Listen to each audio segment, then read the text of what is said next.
Right, I think we're up and running. I'm not sure how this is going to be because I've actually I've got a stream on for the snooker that's on tonight, so I'm watching that on my second monitor, and I'm trying to stream 1080 and 60 FPS. So if there's any stuttering or anything like that, it's probably because my bandwidth's getting eaten up. So we're here for Friday night 9-ball, and the same rules apply. Although we're starting at 7 PM now, I'll try and get most of the tournament in. I have my deadline for beddy buys, and when that deadline comes, it doesn't matter where the tournament's at, I'm off to bed.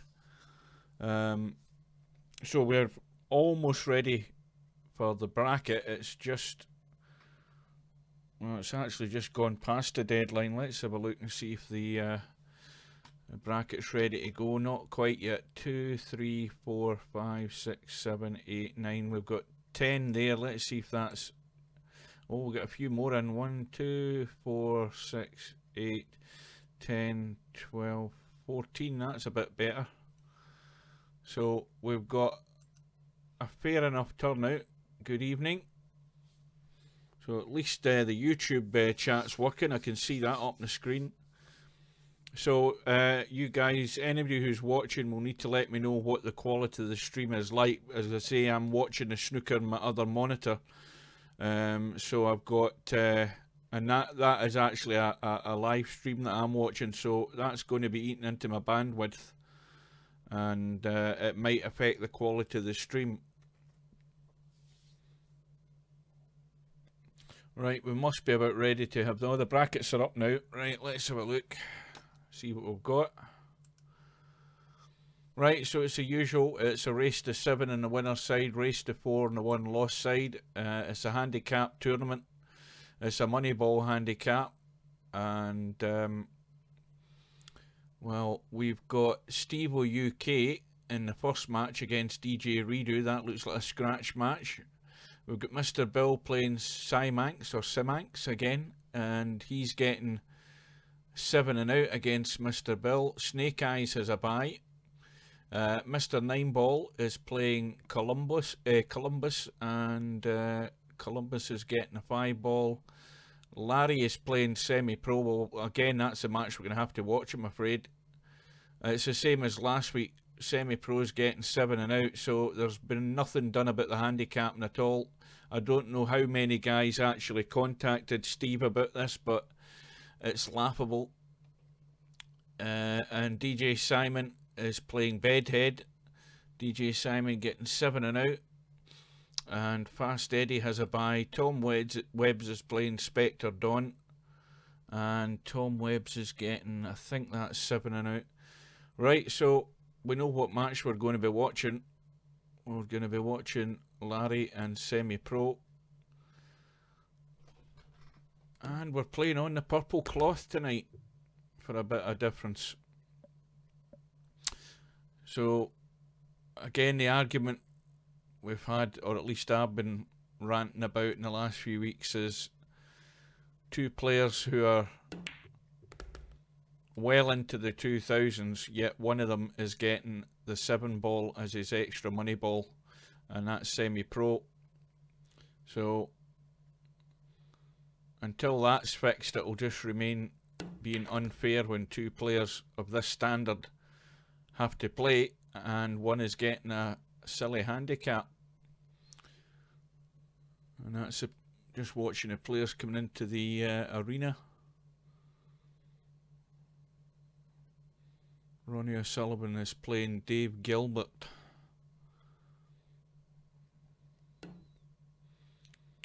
Right, so we'll do a little check where Doodle's working.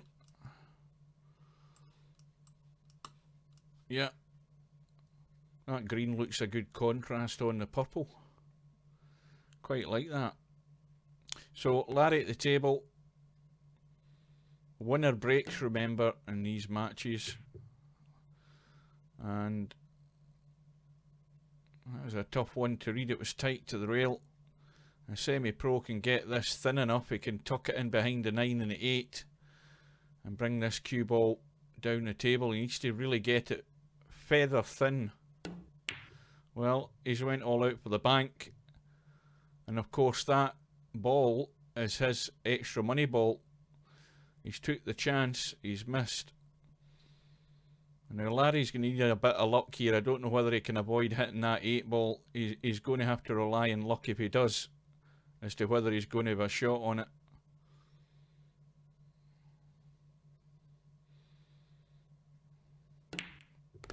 Right, couldn't avoid it.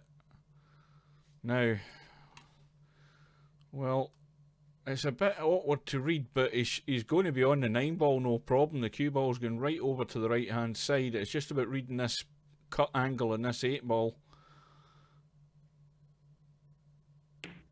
Yeah, he sent it to the jaw, I think. Is it going in?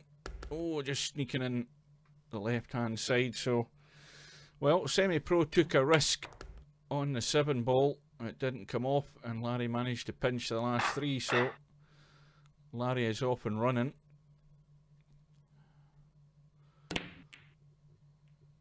Five ball threatened to go in, but the break is dry, so Semi-Pro has a shot in the 1. Now he's going to be running up the table here, so he might be able to nudge into this 3 ball. It depends how firm he hits this. Well, he just skimmed past the 3, so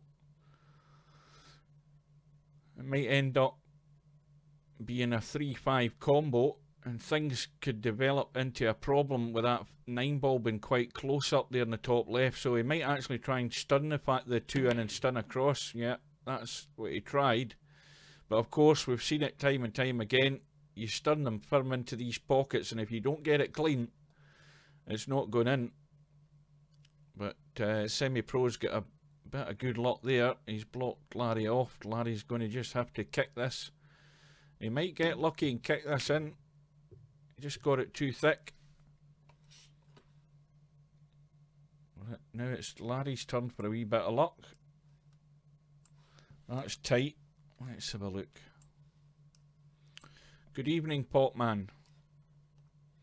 Welcome aboard. As I was saying at the beginning of the stream, just to let you know that I have got a separate stream on my second monitor that I'm glancing at just to look at the snooker. I'm watching Ronnie O'Sullivan playing Dave Gilbert, and that might affect the bandwidth. It might be up and down, I don't know. You guys will need to let me know what the quality is like. Well, that's a good cut by Larry, and perfect on the 3 ball.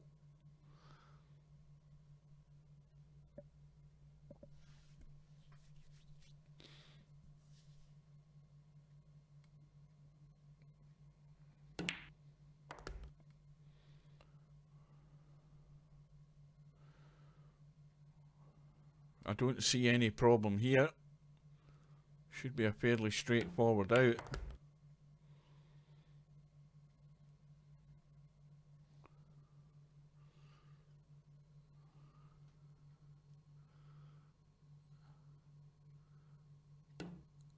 Is it freezing a lot?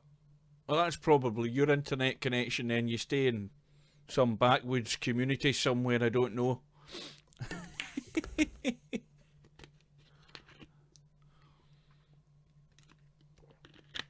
Well, what to do is try it on YouTube and try it on Twitch, because it might be different depending on the servers that it's going out through Twitch and YouTube. You might find it's a better stream on Twitch than it is in YouTube. What's with the purple cloth? I thought it'd be different. It's a nice contrast with the colour of the balls. Plus, the other thing I've discovered is that I like my little squiggly lines, and the contrast with the purple as well. You see, that looks quite nice. It's an artistic thing.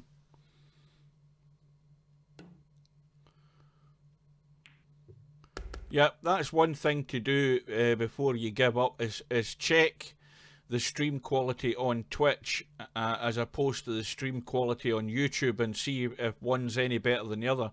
And the simple way to find me on Twitch is just to go into Twitch and search for 9ball.com. You'll find the channel, no problem. So Larry's up 2-0. Semi-pro at the table. And as long as he can get on this 4 ball, I think he's a bit straight in this 3. No, he's got a slight angle, he can stun up. Well, the only slight problem's the 8 ball when you think about it. I mean, the 8 ball is tight past the 9, so he's got to get... Well, in fact, what am I thinking about? He only needs his 7 again, doesn't he? He only needs his 7. That's his extra money ball. I keep forgetting. Forgotten already.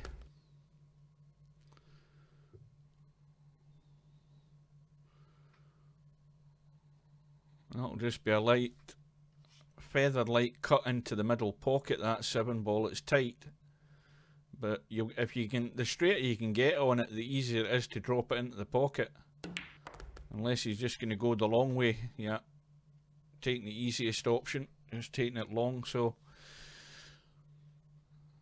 this is the money ball for semi-pro to get him off the mark.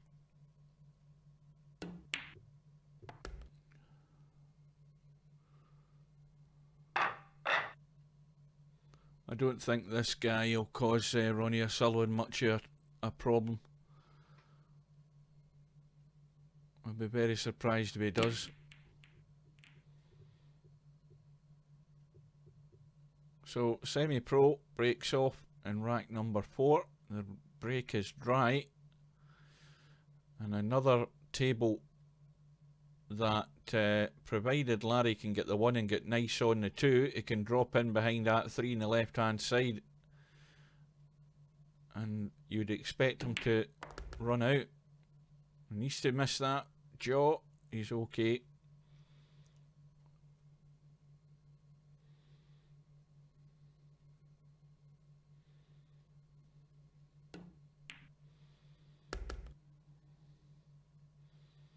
Now he's got more angle on this 3 ball than he really wants here, because now he's going to have to probably run across the 4. Well, he's managed to hold it. That's not bad. You see slightly the wrong angle, so he's got to find the gap. He's got a big gap to find. It's there. Big window. So he's got this slight wrong angle. And the question is whether he's got enough room to come across there, you know, and avoid everything. He should be fine. No, he's managed to squeeze the angle just to hold it. So this is the problem. A pretty straight 5 ball and getting onto the 6. This is the only one he could stumble over.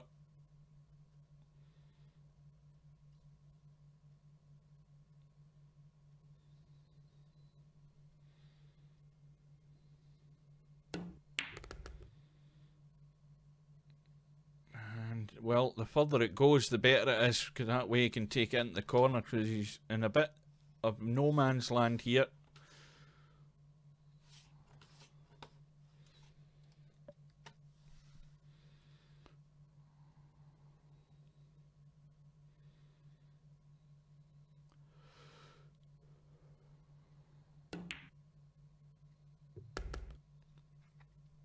And that's the problem gone. So just a little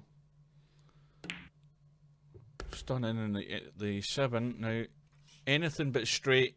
Well, he's actually a bit straight. He probably, I mean, he could try coming past the 9 and taking the 9 into the same pocket. And that's always the danger. The danger was always running into the 9. He would have been probably better just rolling it in dead weight and playing the 9 long down into this right hand corner pocket here. As we look, that would have been the safest option. And now he's got a very difficult cut. That's an excellent shot though. Dug himself out a hole and opens up the gap again. 3-1.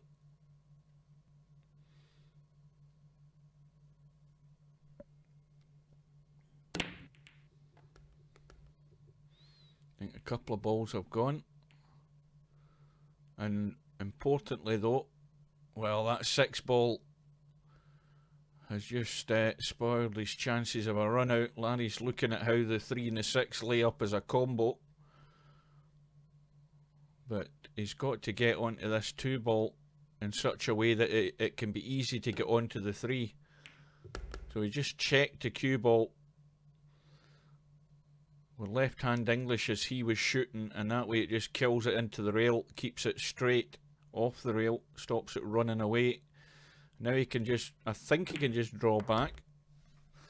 And I don't think you could get really any better on this 3 and 6 for the combo. But he's got to hope the 3 ball doesn't get away. And that's left it on. But Semi-Pro's extra money ball's gone, so he's going to have to pot the 3 and the 6 and get up for the 4.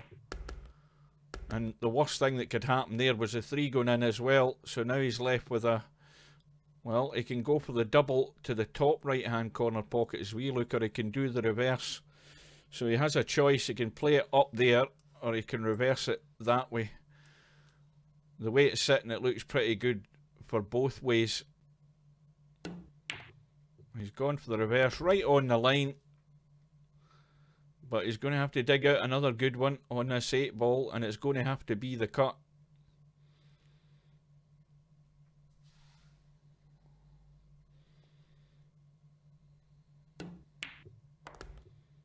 And that's good pace. So Semi-Pro going to get one back. Still trailing by 1. 2 racks to 3.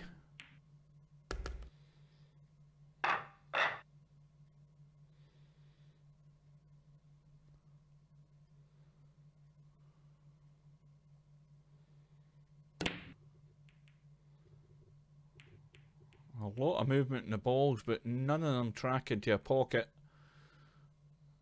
And Larry comes to the table with a high angle on this 1 now, provided he can avoid all the traffic. There's a nice little window.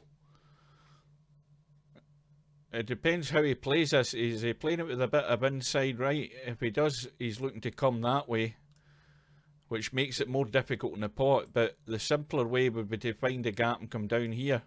So he has the 2 choices again as to how he gets on the 2. Either way, he's got to find a window. Well, no, he's played it. Must have played it plain ball. But he's found a spot.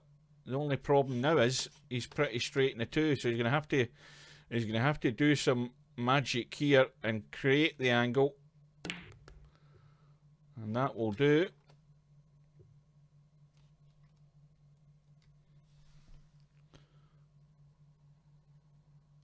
Again, a firm stun in this to get the cue ball off the rail onto the 4. That's what's required.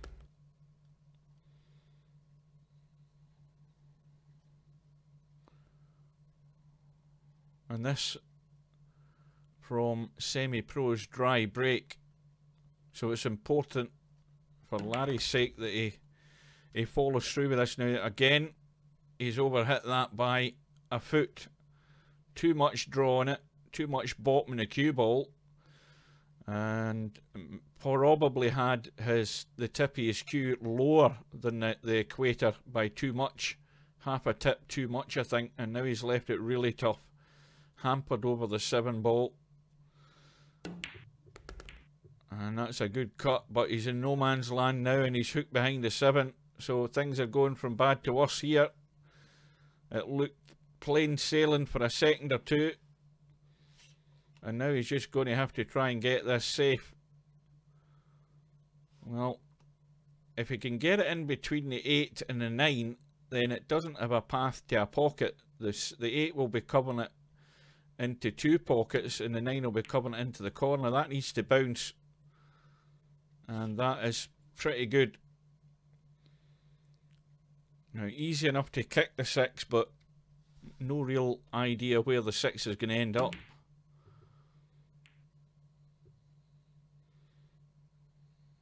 Well, this is finished.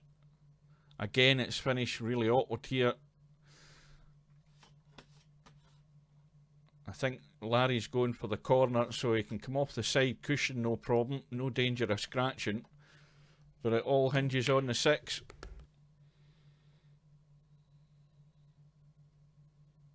Well, he's getting a second bite at the cherry.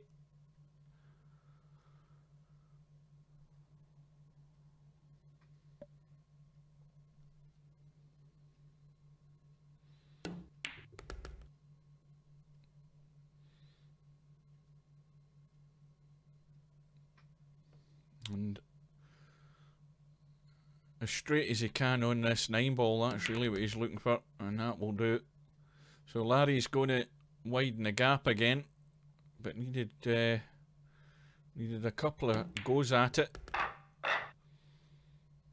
And if he can get a ball in the break here, that will ram home his advantage if he can follow through and run out. Again, the balls are spreading good, but, well, where's the 6 ball? No. Nothing doing. And now it's all reversed onto semi-pro. He's got a shot in the 1. And he has to play a good one to hold for the 2. And that's gone wrong. That kiss in the 8 has just fired it into the line of the 2 ball.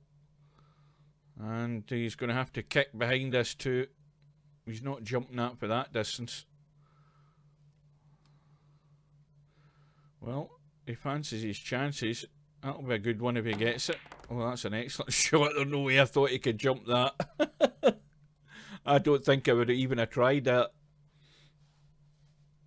That's a good shot. A long range jump. Well, he's certainly getting better at the jump shots. Better than I am.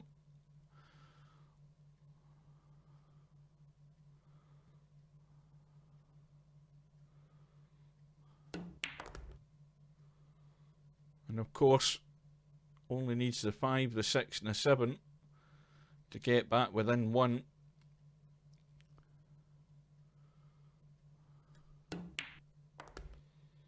And it looks odds on certainty now.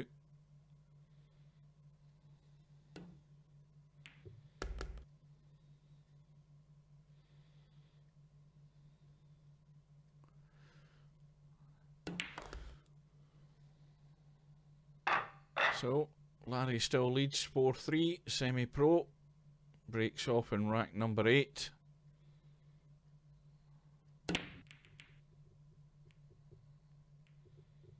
Again, the balls are spreading very nicely, but nothing doing. And that 1's well off the cushion, so a thin cut in the 1. But I think Larry will do well to avoid running into something here. Even if he just glances off something, he's okay. He should still have a shot in the 2. Well, he hit that 3 ball fairly full. So now it's Larry's turn to do the job with his jump cue. A similar long range jump. A wee bit shorter to the 3 ball.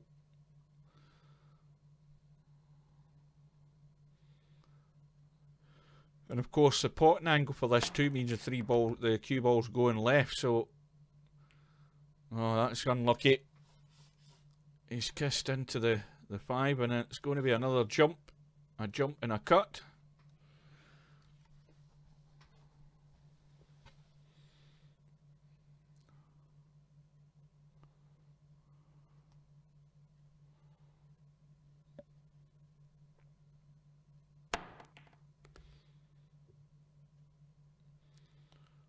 And it's, well, is it going to be a really thin cut on this 4?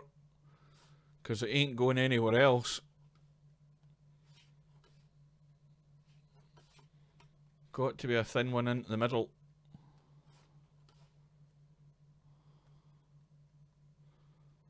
Now, where's that cue ball going to? Well, he's avoided a scratch. He's got good pace, and he's sitting nicely on the 5.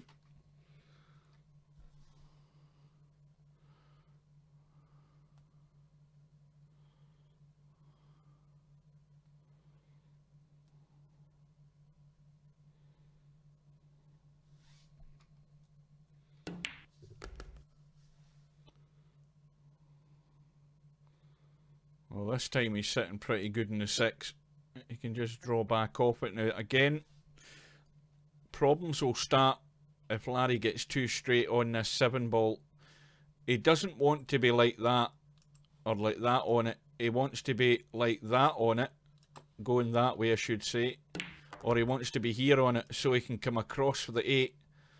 And he's gone a bit further than he would like, but that little bounce has done the trick.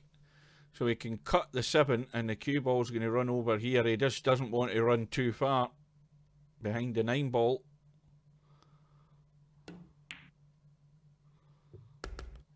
And that's perfect. So it's going backward and forward here. Semi-Pro just kind of get himself back in an even keel. Larry's opening up the gap again. It goes to 5-3. And I think we've had about, well, certainly at least 3 dry breaks in a row that I can remember. Maybe even more than that. Now, there's something going there. So it sounded like something went in. And it looks as if there's less than 9 balls on the table. Well, a couple have flown in. The 5 and the 6 have gone. And Larry is pretty straight behind that 1. And I think he's overcooked it. Yeah, he's ended up nowhere in the 2. So a bit too much juice on it. Well, that's never going to cut at that angle.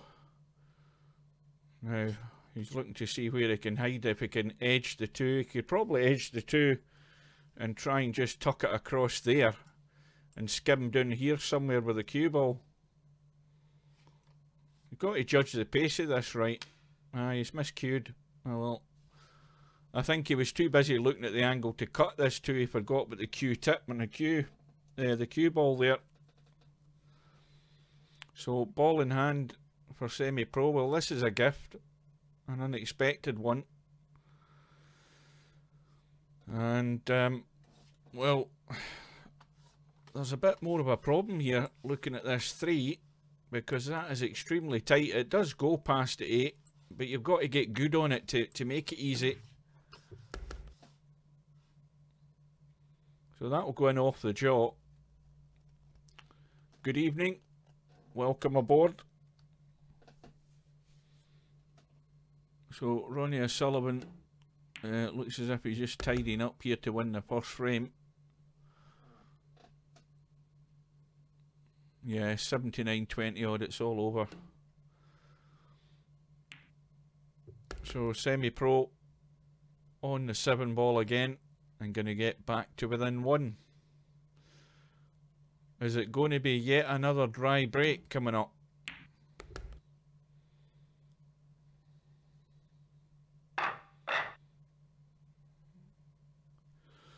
And this would turn the match here. If Semi-Pro can get a ball in the break and get on a ball and run out, that would make a big, big difference. And get another great spread, but nothing doing. Couple of balls in the last rack, but nothing happening here. So Larry's got a little combo, a little gentle roll in the 1. Now, what about this 2 ball? Well, Larry's just going to have to squeeze between the 2 and the 8.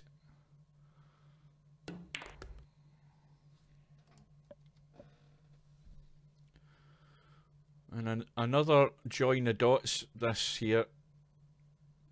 Plenty of room to get past all the balls on the table. It's just a matter of finding the way out. 6 ball right in the middle of the table.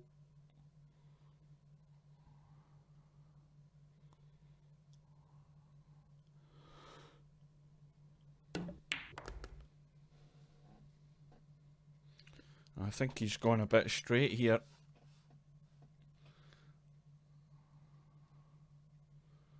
Now, it'd be risky. He's playing the draw. How's he done? That'll do it.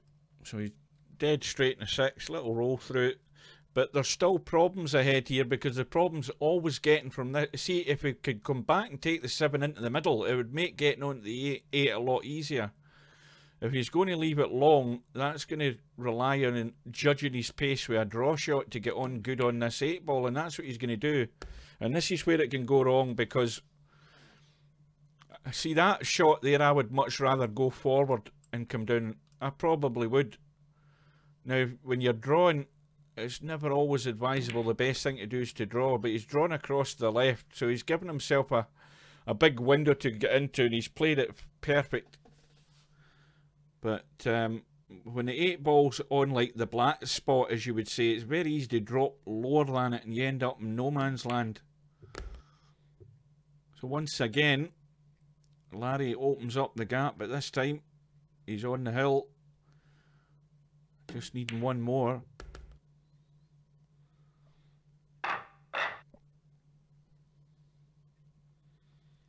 So Larry 6, semi-pro 4, race to 7. 1 ball. Oh, I thought about going in, but it's dry again.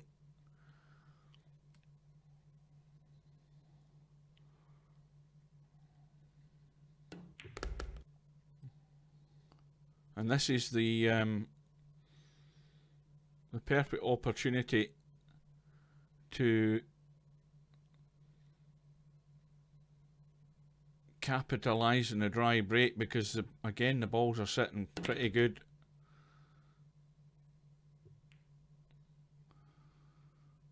Oh, do you know like the purple cloth? I thought it was alright.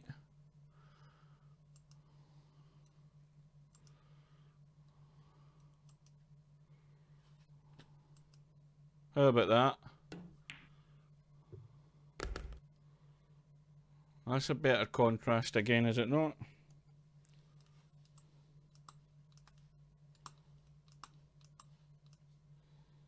Dark grey. Now, who's that? Well, that's Mal, isn't it? Welcome aboard, Mal. Dark grey. It looks like a bar of chocolate. Well, there's the result came in. Oh, my bloody headphones are tied round my wheel, my caster and my seat. Right, that's better. Mr. Bill has beaten Simanx 7 racks to 3. And meanwhile, semi-pro potting the 7 ball to get back within 1.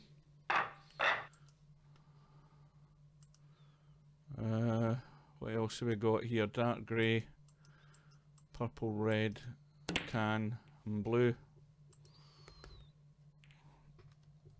Right, so semi-pro has broken off, got a ball in the break, and no shot in the 1. Now, I don't think he can see enough of that to make the combo, can't he? No, he's blocked out by the 9.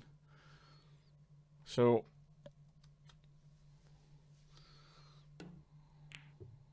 I think that's a foul, is it? No, it was a good shot. I thought that was a foul. Just caught the edge. Well, that's got Larry in trouble. Because Larry can't get to the rail. He's going to have to try and kick this and pot it. Another result in. DJ Simon and Bedhead. Bedhead wins 7-4, and that's unlucky. Cue ball tracking straight in after the 1. So here's semi-pro's chance. What turned out to be a good safety has yielded the benefit. He's got ball in hand and only needs to get to the 7 ball to take this to a final rack decider.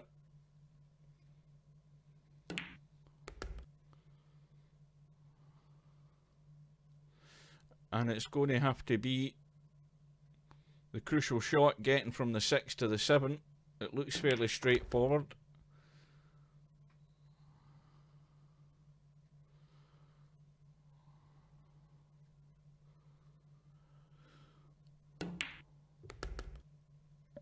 And he's got a good angle just to drop this cue ball over to that right middle pocket.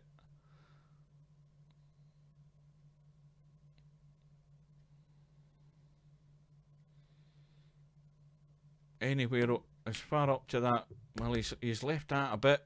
He could have did with a bit of side on that, I think, because he's left it a bit straightish here, and it's a nastier cut than he would want. So this to go at the final rack.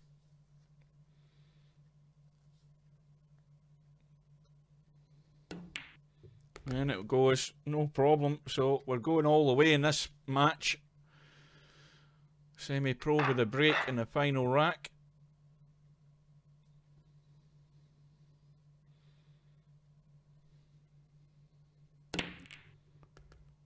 Now, something definitely in that top right hand corner. I don't know what it was. It was the 2-ball, and there's another result came in. Stevo UK has won by forfeit. Why the hell are people winning by forfeits?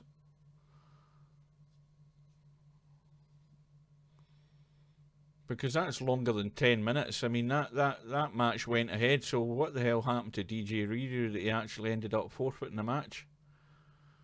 It doesn't matter. Semi-pro's got a ball in the break. Now, he's lining up the 1-9 combo, is he? Needs to watch that cue ball, though. Oh, he's played it softly enough. But the 1 does squeeze past the 6. And Larry needs to go through. He needs to make sure he goes through here and not block himself off with the 9-ball. He's going to run into the 5-ball as well, maybe here. So he needs to focus on not only potting the 1, but making sure he doesn't lock himself behind the 9. Well, he's missed the 1. But look what happened there. He blocked himself off with the 9. That was always a danger. And now Semi-Pro comes to the table. That 1-ball squeezes past the 3. It's going to be a fancy wee jump shot. But he squeezed it into the 3. So Larry breathes again.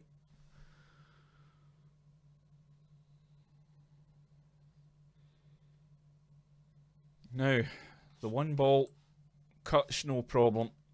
But there's traffic up there.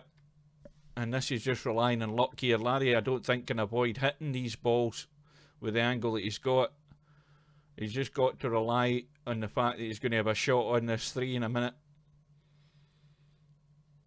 He'll be extremely lucky not to hit anything. Well, he's run into the 5, but that's actually done him a favour, because that's taken away all the trouble at the top end. But it needs another good shot here in the 3 to get out for this 4 up the top end.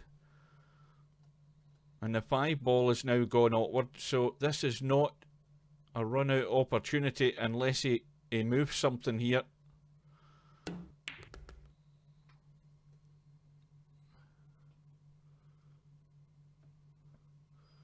Good evening. Is that Yama? I can barely see people's names on the floor of this bloody room.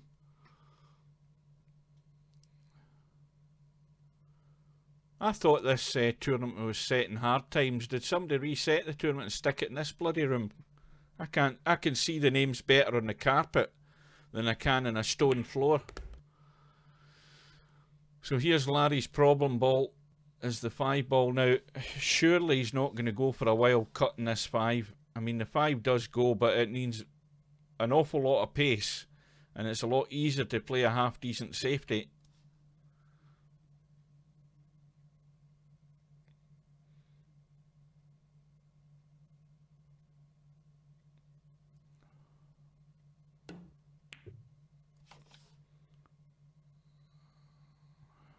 Well, he could be in bother himself in a minute here, because that's a good guide for Semi-Pro. If he can just feather that 5, and that's excellent. That's an excellent shot, because well, my eyes are bad enough as they are, but Larry will do well to pinch an edge on that 5-ball, I'll tell you. And he has done. I would have never seen that, and that's even better, although it's a lot easier to hit. Now the 5 and the 7, they aren't set as a combo, so this is going to end up being... Well, I thought he was going to kick behind it. He could get the edge at another... I mean, 3 good safe. That's an excellent safety shot. There's your shot of the night there, and Larry's in deep trouble now. That's an excellent shot.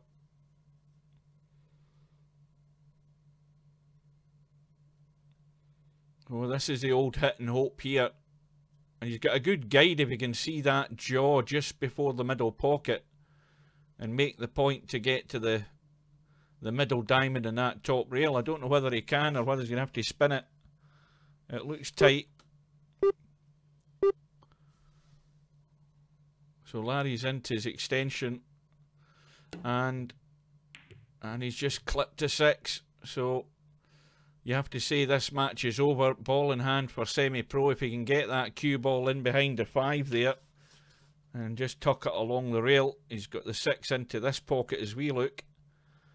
And the 7 is very adjacent. So Semi-Pro, well, you have to say he deserves to win it on the basis of that safety. That was the turning point in the rack. Had Larry buried behind the 8 ball and the 7 ball for the match. So the money ball does it again, or the extra money ball does it again. Semi-Pro wins the match by 7 racks to 6. There's a few results came in, and let's see if we can get an update on this bracket. Let's just change the time on that. Right, so we have Stevo UK is now playing Mr. Bill there in the first rack, and Stevo is getting, Jesus man, Stevo is getting a 5 ball, and Snake Eyes is in round 2. Now he's waiting on the winner of Mr. 9 ball and Columbus is getting the 5 ball, but they're all square at 6 racks all. That's in the final rack decider. Semi-Pro is now going to play Bedhead. So again, we've got 2 very strong players going head to head. We've got Fast Eddie, who had a bye, is 4-0 up against Spectre Dawn. That's a scratch match. And DJ Redo, who forfeited his match against Stevo for some strange reason, is 1-0 up against Simanx in the 1 loss side. There's nothing else happening. Well, Larry's now given 5 and out, I think, to DJ Simon, or is it 6 and out? I think it's 6 and out on the 1 loss side. So, well, if we're going to see some decent 9 ball, then we have to go where the best players are. So Semi-Pro's lined up with Bedhead. So that's the match we're going to watch. So we're in the first rack in this match as well. And this time it's scratch. So we've got Bedhead 2,400 odd and Semi-Pro at 2,300 odd. So they're playing a scratch match, no handicaps.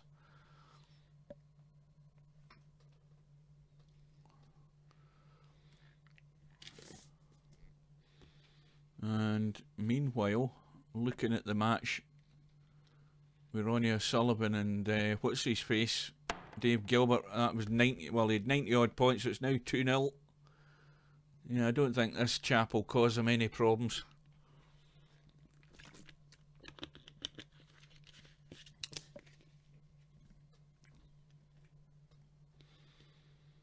So, can Bedhead get the potting angle of 2? Yes, he can, I think. Can you try and draw off the 6 to get onto the 3? And that's worked out okay.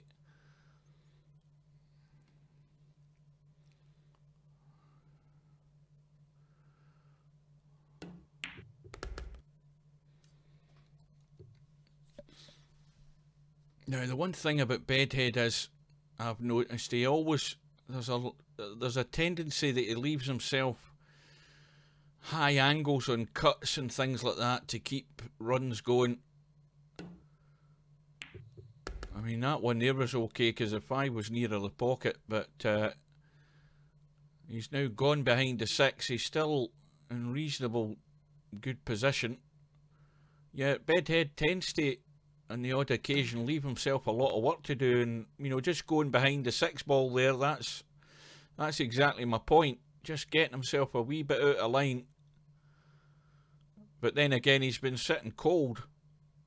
I don't think he had a first round match, did he? Let's have a look at the bracket. Well, I didn't. Did he have a match in the first round? Oh yes, he did. He was playing DJ Simon, so he can't be that cold. Or did Semi-Pro get the edge of that 6 ball? I missed that. I didn't think he'd got it. Well, Bedhead's going for the kick in the 6. That was a bit ambitious. Now that was easy enough to play a safety off the 6. Just roll it dead onto it. Play this at a negative safety. But he's more or less given the rack away doing that.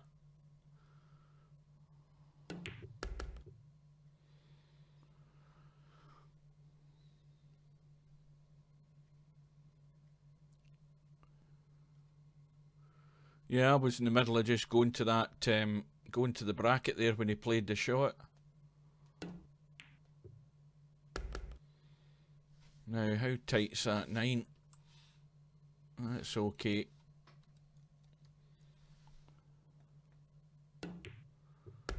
So it's going to be Semi-Pro, gets off the mark.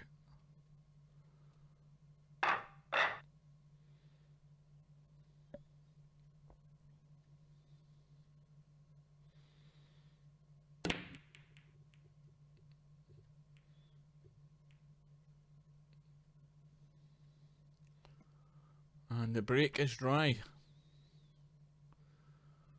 Now, well, that 2 ball's tight, going past the 8. It is tight, but it does go. But it's a lot easier to roll through and get into the middle, certainly. Now, what's he got here? Now, does he take the risk of running into this 5 ball? Because if he does, he can easily just drop behind the 7. There's a danger here. And then if he starts hitting it with power and moving balls, he might just find himself totally out of line in the 3.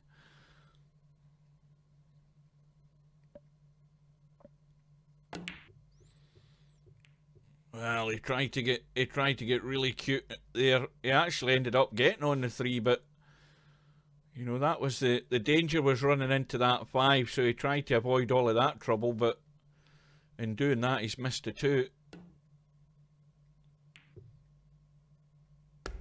And it's a chance for Semi-Pro.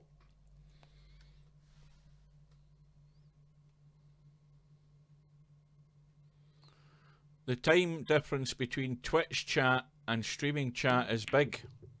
Well, remember, this stream chat thing on my screen that I'm seeing, that's done through, who the hell's it called again? I've totally forgotten the name of them, but it's the website. You log in and register whatever outlets you want to actually stream to, and you stream via it. So the delay is going to that company, that third party, before they then send a signal to Twitch and YouTube. But it's purely for my benefit, so that I can see both of the Twitch and the YouTube chat on my screen. That way I don't have to look at a second monitor for the chat. But it also means that I've got the second monitor free to watch the snooker, which is handy. No, it's not Streamlabs. Who the hell's it called then? Oh, I mean, Restream. That's the name of them. Restream.io. So you can actually broadcast to different things like YouTube and Twitch at the same time. So I'm using YouTube and Twitch. Anyway, back to the match. Bedhead back at the table. I don't know why, what Semi-Pro did to miss, but now that 7 ball's gone awkward. And the other thing is, Bedhead's angle in the 6 means that he's going to be, he wants to run around the corner. The problem's a 9 ball. He's going to have to play this with inside English to avoid the 9 ball, and then that's going to affect his position in the 7. So this is gone really awkward to get on this 7.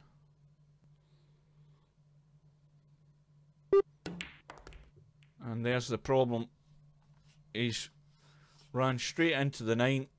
Well, I'll say one thing for Bedhead so far tonight. If there's a problem ball that's going to get in his way, he's done certainly a great job in finding the problem ball, and that's got him in a really tough cut in this 7. But he's still okay. He's going to come off the jaw. He's not going to scratch. And that's a good shot. But you see what I mean about making problems for himself. He certainly likes to do that. But now he's got plenty of room to go on the 9, and he's just a wee bit short on that as well. He wanted a bit more juice into that to get that cue ball up the table. But in goes the 9. And Bedhead is back all square. It was looking very likely going to be 2-0, but now a couple of balls have gone in there. And unfortunately, Bedhead doesn't have a shot in the 1, I don't think. Or can he squeeze that one in? Oh, he's got to be able to squeeze the 1 in, no problem. A little bit of spin, but not too much. I don't even think he needs any spin, he just needs to get there. And got to make sure he gives himself a chance in the 3 though. Yeah, I don't know much he could do there, but at least he's given himself a cut in the 3, and he doesn't have to do anything with the cue ball. Just focus totally in the 3. He's got to be on the 4, as long as he's got the pace off the end rail. And that will do. So, again, it's the same old story. The problem is getting good from the 6 to the 7, going down the table and then back up the table. It looks all so simple. And this is dead straight, so he wants to come back. Ideally, he wants to come back to about there, maybe. That way he can pot the 6 and come off the railing over here. And that's still not too bad. That's pretty good. As long as he gets decent enough spin into it off the rail, he can come back this way. And I think that'll do it. And a stun off that middle diamond on the end rail as we look will bring him up for the 8 into the left middle. Well, again, a wee bit more juice into that than he wanted. He's now out of line, and he's probably going to have to, well, if he babies it in, he can finish there, but if he goes round and comes out, he'll have the 9 into the corner. So somehow or other, Bedhead may well find himself in the lead here again. And it goes to 2-1. Now, what's happening now is that... Oh, Ronnie O'Sullivan's on... It looks like he's on a big break here. He's 53-0 up in frame 3, and there's a whole stack of red still left, so he must be on for a big one. Another one to his 900 and however many centuries he's got. It looks very likely.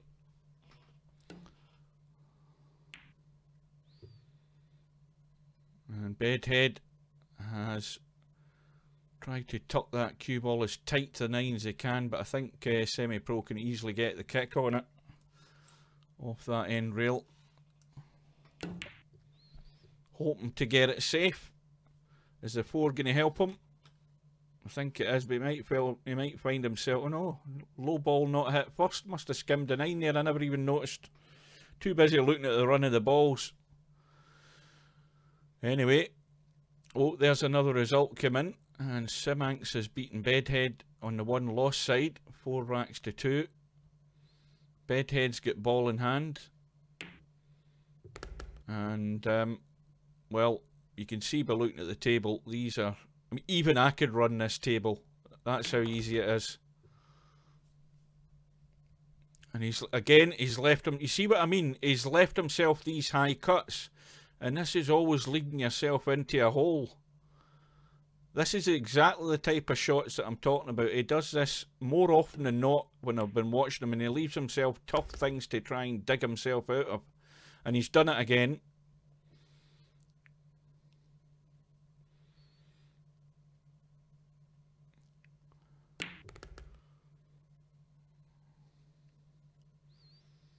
So, these last remaining balls to open up the gap.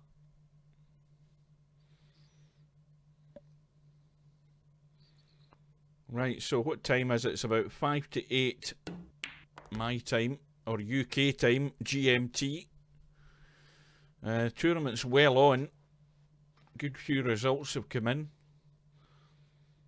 We might be lucky to get most of it in.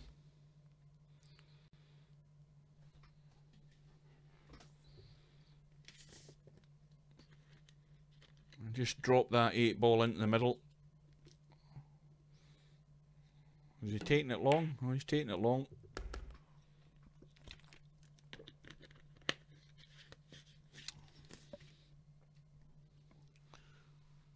What's that he's on? He's on a big break anyway. He's now on the colours.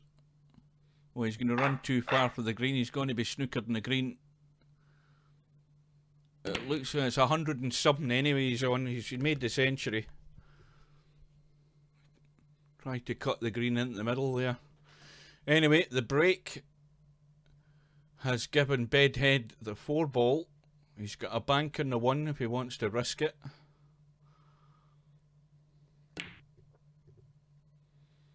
Oh, well.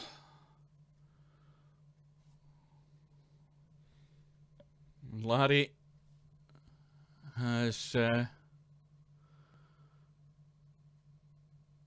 knocked out DJ Simon 4 racks to 0.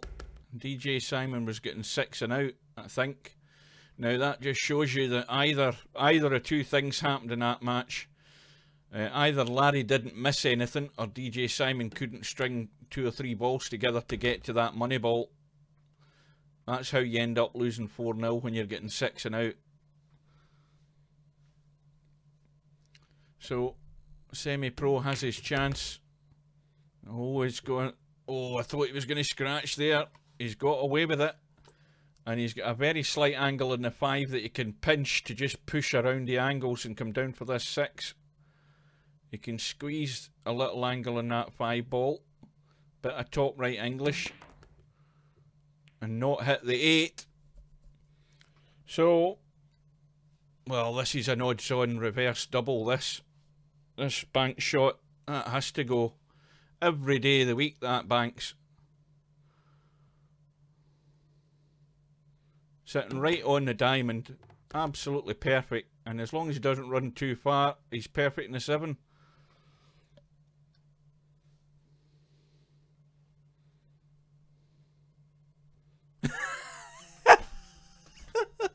Too busy watching the snooker and getting confused. I apologise, Simon. I'm sorry. I'm ready for bed. Well, it's still the same thing, though, isn't it? Though it's still the same thing. Either Larry was making mistakes and you were taking your chances, or it was the other way around. Oh dear. That shows you how tired I get doing this. Honest to God. If I'm not forgetting about the handicap and I can't even read what's right in front of me on the screen. Oh, Jesus. Anyway, what's happening in this match? It's now 3 racks to 2. Oh, dear.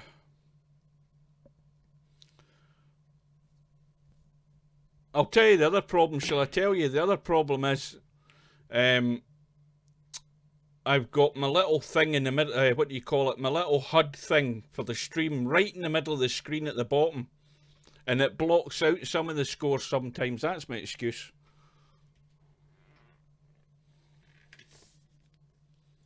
So, it's another dry break for Semi-Pro.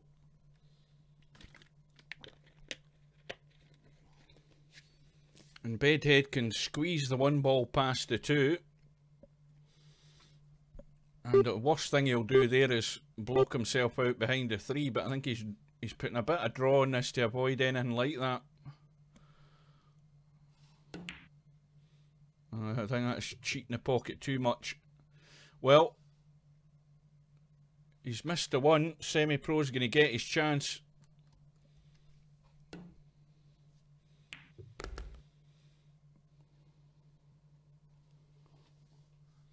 So Larry did make a few mistakes. Well, I suppose when Larry's making a few mistakes and you're getting 6 and out, then you really need to be a real numpty, you know, to be able to pot a couple of balls just to win a rack. Well, here's where it can go wrong here. He's going to end up behind the 4. So we've now got a tough cut in the 4. And he's going to be playing this 5 at distance. Now he might be running down towards this 6 ball here. No, he's putting a lot of draw in it. I'll try to play it cute. And straight away, Bedhead sitting nice on the 2, nice angle to get up here for the 5.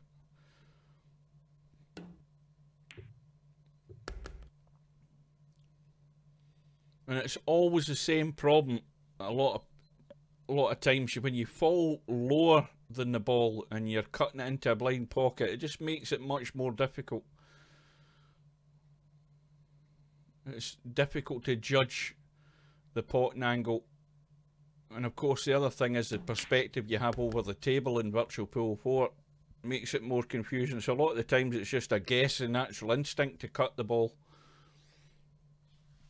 So here's Bedhead with one of his fancy cuts again on the 6. Going to leave himself high in the 7 here as well. And that's actually better. That's in better shape. But look at what he's got left. The same scenario as this. There's all that space there to drop behind the 9. And it's the worst place to ever finish, especially when you're dead straight in the 8 ball. So you can only go backwards. And so he's got to judge the draw to get it somewhere there.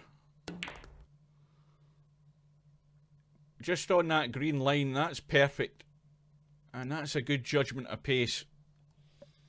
So Bedhead is opening up the gap. And it's now 4-2. And what's the score in that match? Is that just 2-0 to O'Sullivan? Oh, he's missed a pink.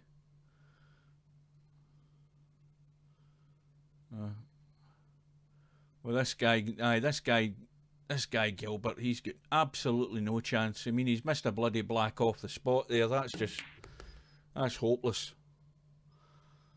Where's this cue ball going? Oh, it just skims past the 7 at a perfect angle on the 2. Cue ball running over towards the 5 ball, just at the middle pocket, and back across for the 3. Oh, he's hung up the 2. Well, a couple of mistakes so far here by Semi-Pro. And Bedhead's again dead straight in the 2. He's going to have to work this cue ball to dig it out of that corner.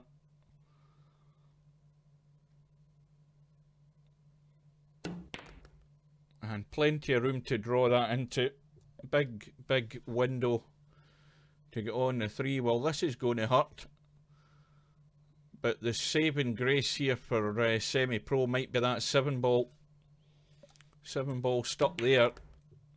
And it's not exactly set as a combo, so something's going to have to happen here. Now, there's a possible billiard off the 7 with the cue ball onto the 9. And that looks pretty good, provided the cue ball was sitting exactly where it is right now. It'd be perfect for that option. But we'll see what happens. Now, did Bedhead try to skim into the 7 there and try and move it? But he's finished fairly straight on the 5. And it all hinges on whether he wants to try and get an angle like sort of that. Well, he's playing again from distance, but he's got an angle. I don't know whether he wants to try and play the combo in this 9 or whether he's going to try and squeeze something off that 6. Nope, he's made his mind up. He's going to have to make this combo. Now somehow he's going to have to squeeze the cue ball in that direction to send the 7 that way to make the cut in the 9. And that's perfect. So, a couple of mistakes in the match, really, and both of them have been punished by Bedhead.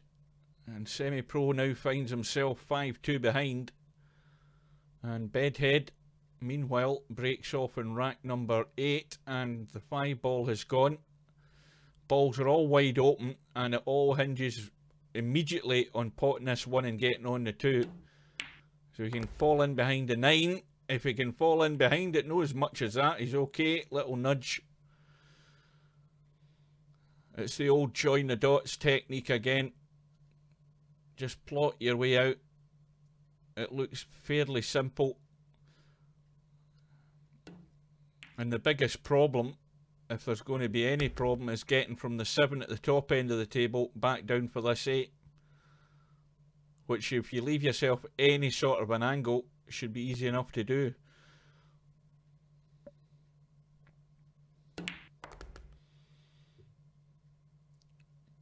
Well, he's slightly the wrong side of the 4, but it's not going to matter because he can go and just roll through and leave the 6.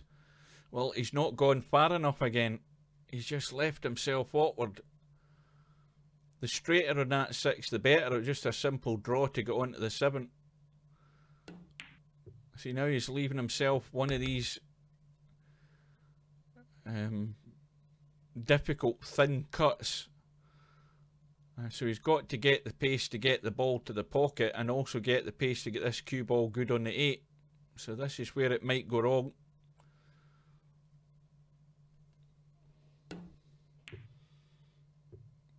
And he's played that perfect. So Bedhead. Oh, there's another result now. I'm going to see if I can read this result correctly this time. Mr. Bill playing Steve-O on the winner's side, and Mr. Bill has won the final rack decider in that match. And Bedhead now sitting 6-2 on the hill. Couple of balls into that top left hand corner. The 2 ball was one of them, and I think the 7 ball was the other one. Oh, I got that right. 2 and the 7 have gone. Now Bedhead has no shot, but he's looking for the push. Now here's the thing about where you have to think about playing the push shot and where you're going to put this cue ball, because you know he's asking to be buried behind the 3 ball. So he's trying to find somewhere that doesn't leave anything on, and that doesn't really, well, it leaves an enticement there for semi-pro to go for the cut in the 1. Let's see if he takes the bait. He can easily cut that 1 to the side rail and to the end rail and get distance between the 2. But he's gone all out for the pot. Now is he going to pay the price? Well, Bedhead's got a similar enticement here. The 6 ball and the 4 ball are a sort of good guide for the path to the pocket in this cue ball, but the 1 ball, but the cue ball was dangerously gone to the corner here on the left hand side. So he's played the bank, and he's now sitting right on the edge here. Can't see a problem from the 3 to the 4. It looks straightforward enough. As long as he leaves himself an angle, he can get the cue ball over to the left for the 5. And the only problem is the danger in locking himself out in the 6 by the 8 ball.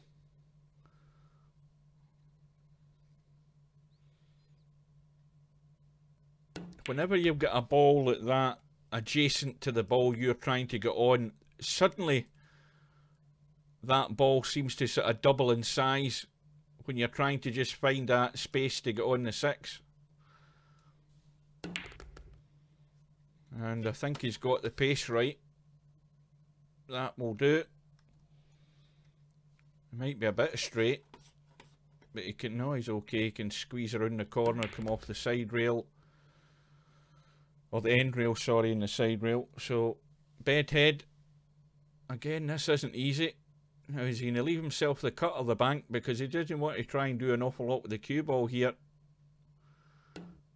Yep, he's taking his medicine. He's managed to squeeze an angle.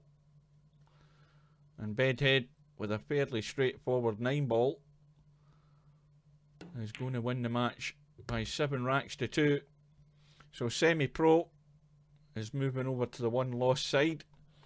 And if again a few results come through, so that's going to update the bracket a fair bit. So Mr. Bill is sitting there waiting on the winner of Snake Eyes and Mr. Nineball. They're playing a scratch match. They're 4-all. Semi-Pro is about to, well, that result's about to update. So Bedhead's now through to play Fast Eddie. I think what we'll do is we'll move into this match and we'll see how this match finishes. Snake Eyes and Mr. Nineball, both evenly matched. I thought that said it was 4-all. Did I read that wrong? What made me think it was 4-all? Did I say it was 4-all? I can't even remember what I said. Anyway, it's 5-3 to Snake Eyes.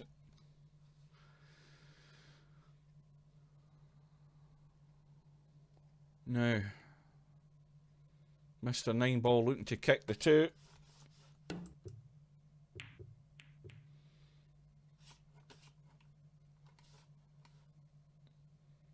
Well, that's...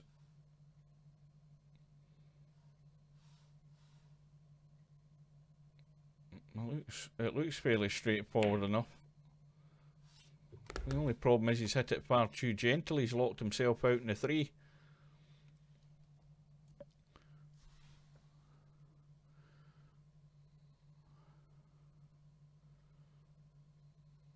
So Snake Eyes out with the jump stick. As long as he doesn't follow through after the 3, which he hasn't done. Well, he's gone a bit too much juice on that. He's now left himself. Well, he can play the reverse bank on the 5 because it's sitting nicely off the rail. It's just about judging the angle to actually hit that and bank it into the middle. And he's played it well. Now, I don't know whether that golf guy was in the lobby earlier on, but I said I was ignoring PMs, and I'm going to be doing that. You need to get into the stream.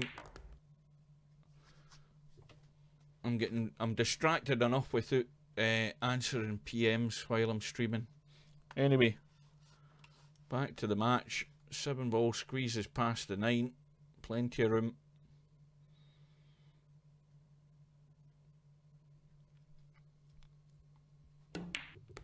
Now, is this O'Sullivan on another century?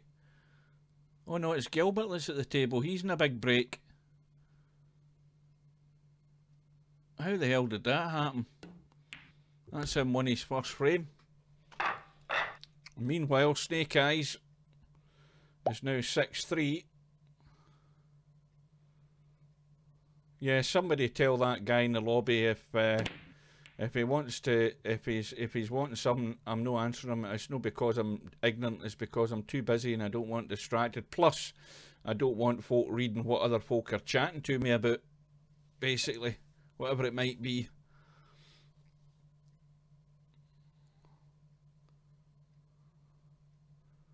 So Snake Eyes has come up dry. Mr. Nineball looking to play safe. And I think he's got away with it. 3-ball and 1-ball married up. And Snake Eyes is looking to kick. Misses the kick.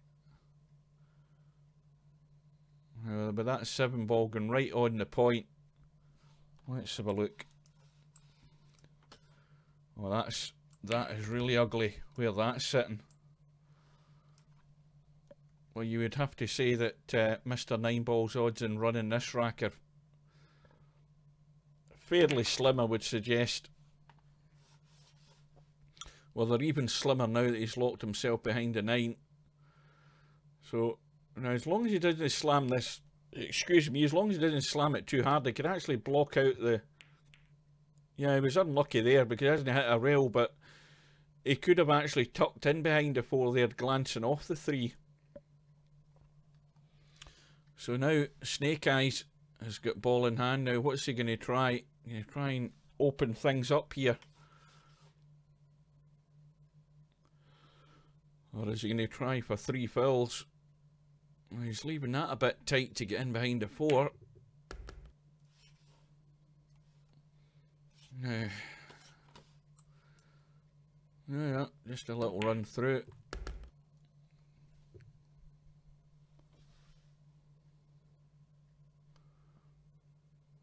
That'll be them away at their mid-session interval now in the snooker. What is it? 3 frames to 1, I think. I think that's what it is. I presume that's what the score was. Well, this is this seven ball where it's stuck might be Mr. 9 Ball's lifeline.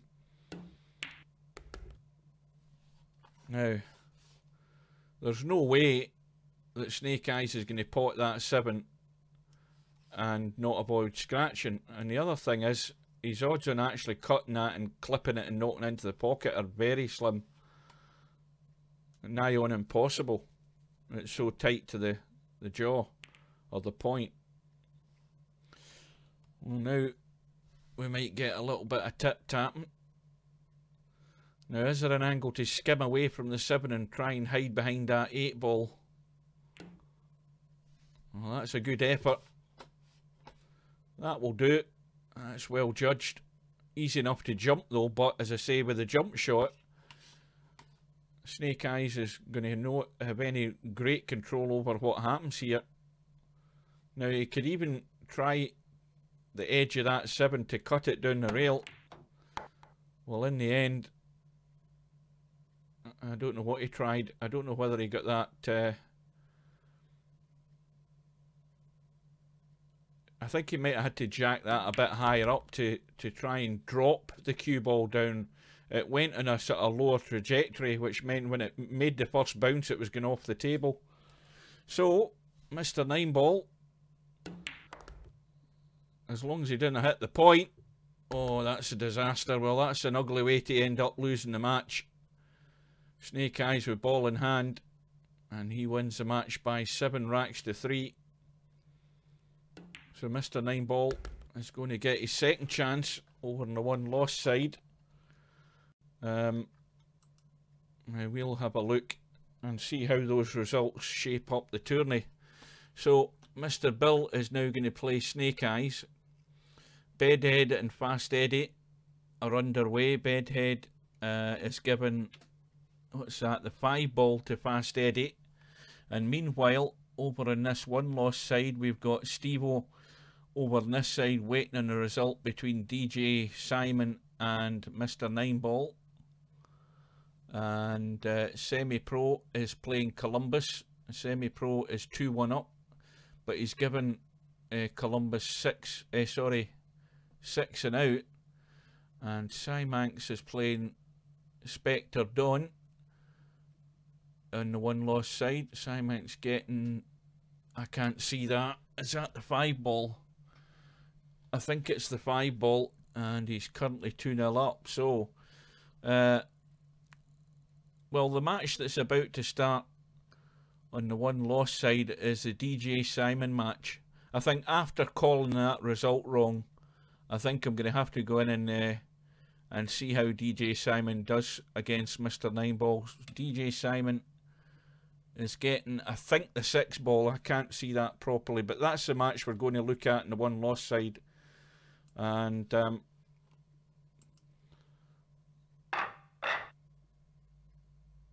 no, he's getting the 8 ball. So player 1 is DJ Simon. We're in the 1 loss side. It's a race to 4. And DJ Simon has won the lag and breaks off. And it's another dry break.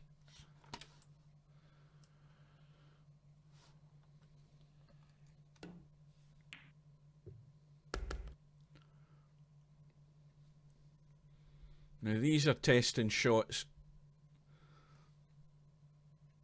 to cut that to and judge the pace, and he's played that well.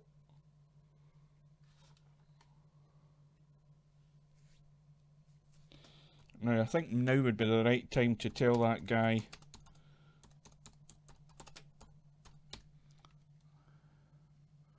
hopefully he reads that.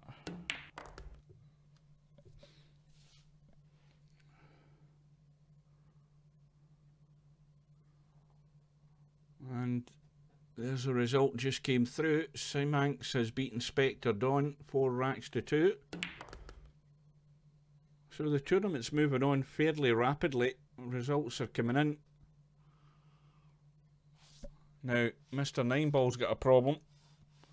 And the problem is that 9ball, it's locked him out. Now, if you judge the angle, these are easy to actually kick in. Mind you, he's ended up hitting it, double kissing it effectively, but he's got away with it.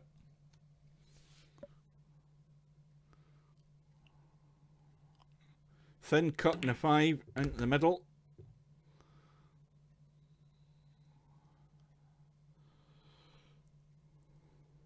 Well, he almost got away with it.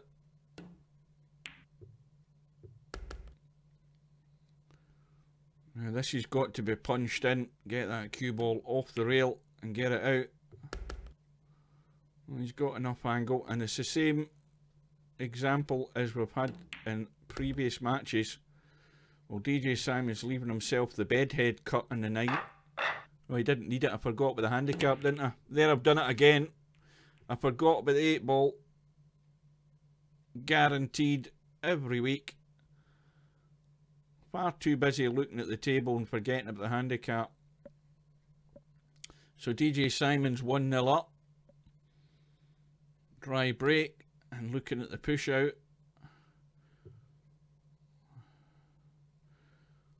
Well, that's... I think Mr. 9ball will take the bait. Or is he going to try and tuck that in off the 7? Yes, he is. But unfortunately, he's forgotten about the cue ball. And he's scratching the opposite middle. So ball in hand for DJ Simon, who only needs to the 8-ball. Well, the 2 and the 3 look fairly straightforward. The 4 could be a problem here, especially when he's now left himself pretty straight on the 3. And he needs to get lucky. And he's not got lucky.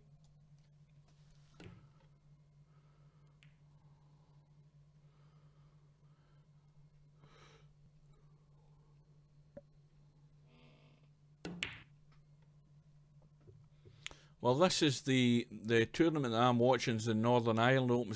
It's a home nations part of the home nations series. I think we've had the Welsh Open. We had the English Open, but we've got the Northern Ireland Open at the moment this week, and that finishes on Sunday night. And then either next week or the week after, we'll have the Scottish Open, which the venue will be somewhere in Glasgow. I'm trying to remember, it was in the East End of Glasgow last year. I've been to a couple of the Scottish tournaments in the snooker when I've been up here. I've been to one in a hotel, I think, and then I think I've been to a couple at the SECC when it was running up there. And now it's running out at this sports centre out at the East End of Glasgow. So DJ Simon now 2-0 up with the break in rack number 3 on the 1-loss side match, race to 4. And another dry break. 3 and the 7-ball are tied up in the left rail, so nothing happening there.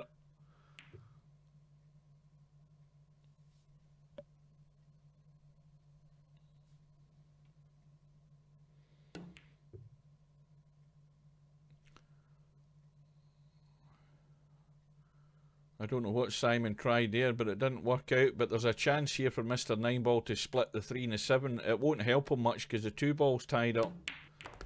Well, he's got the double kiss. Would you believe it? Got the double kiss off the 7, and it's pushed him back on for a shot in the 2. Well, that's one way to get there. I think he can make the cut in the 2. You know, again, the other problem is he's relying on some extraordinary bit of luck to get a shot in this 3, though.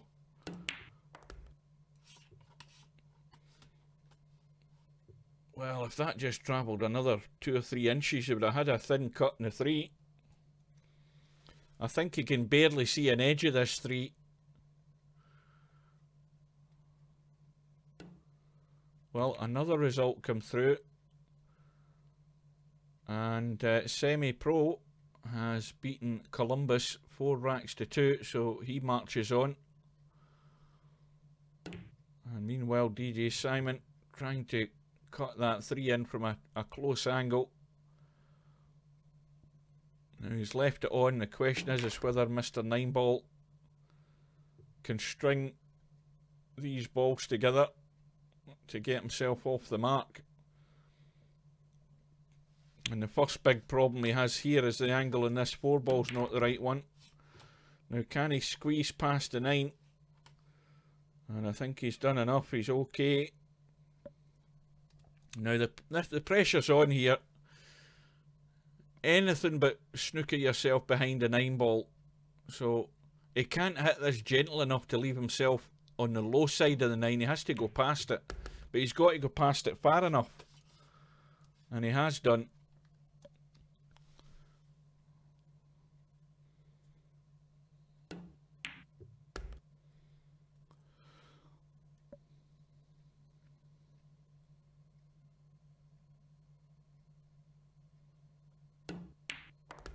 Now, if somebody can explain to me what this fast snooker 6 reds dash gentleman's rush means, because I haven't the foggiest idea. That must be something Dutch, because I've never heard of this gentleman's rush. So Mr. 9ball is going to run out here to get himself into the game. So he's back to trailing by just 1, and he's got the breaking rack number 4.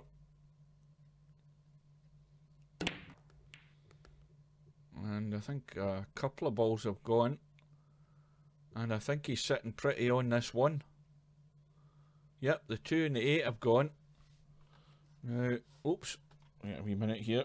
Let's just have a look where this 3's going. Well, it's certainly not going into that pocket. And now he's drawn into no man's land.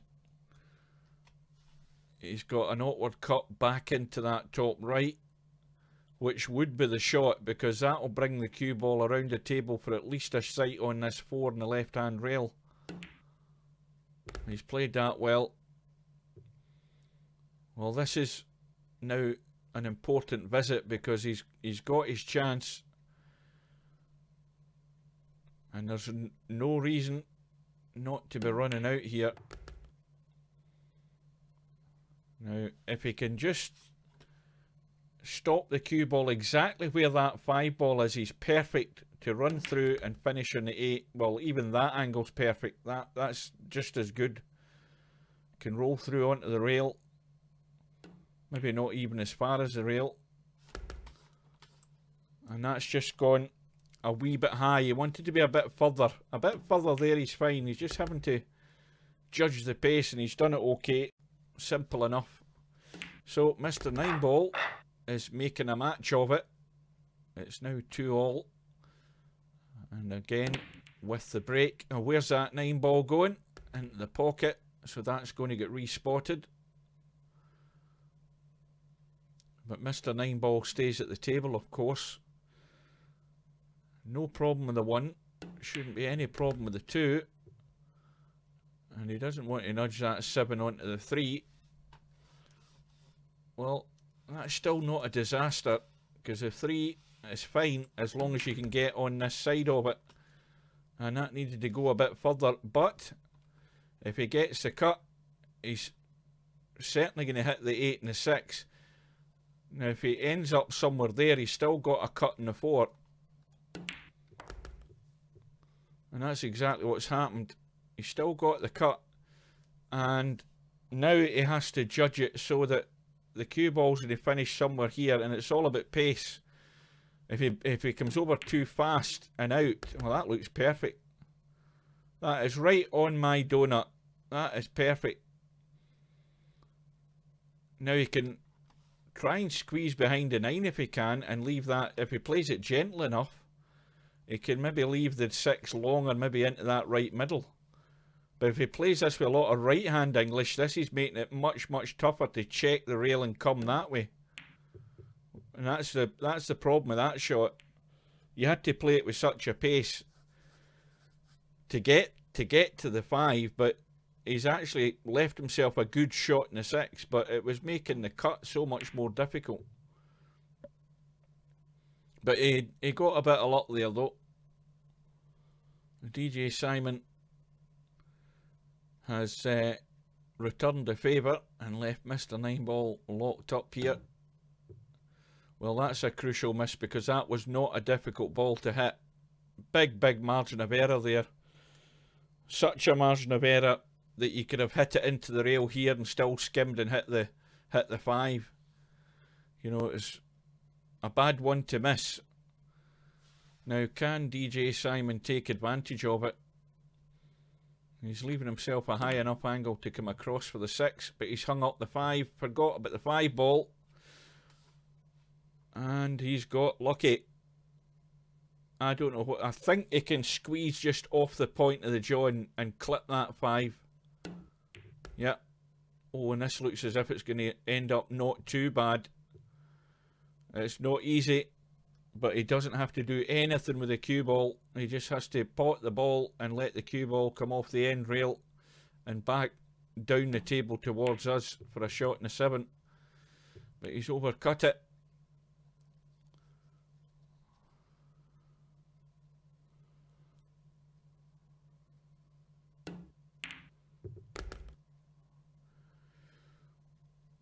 Well, it's finishing awkward again. Needs another good shot in this 7 ball. And in it goes.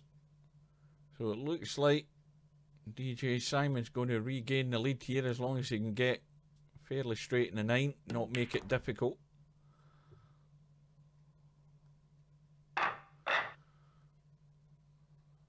There, I've forgotten again. I've forgotten he only needed the 8 ball again. That's twice so far in this match. So we're into rack number 6. And what's how many balls is that? It's went down at least 3. So we've lost the 3, the 4 and the 6. And what's more, DJ Simon's got a shot in the 1, but he's going to have to make a shot in the 2 here. And that will do. Long into the top right hand corner. But now he's close to the rail, so he's going to have to go up and down to get on the 5.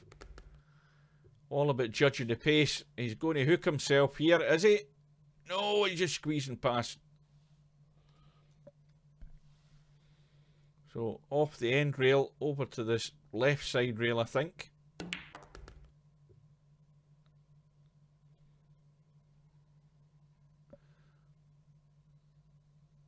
So now that I've remembered, DJ Simon just needs to get onto this 8 ball. It needs to keep running though, he's leaving himself a bit short. So this for the match. And DJ Simon is through to the next round on the 1 loss side, and he has beaten Mr. Nineball by 4 racks to 2. So things are happening. Where have we got to now?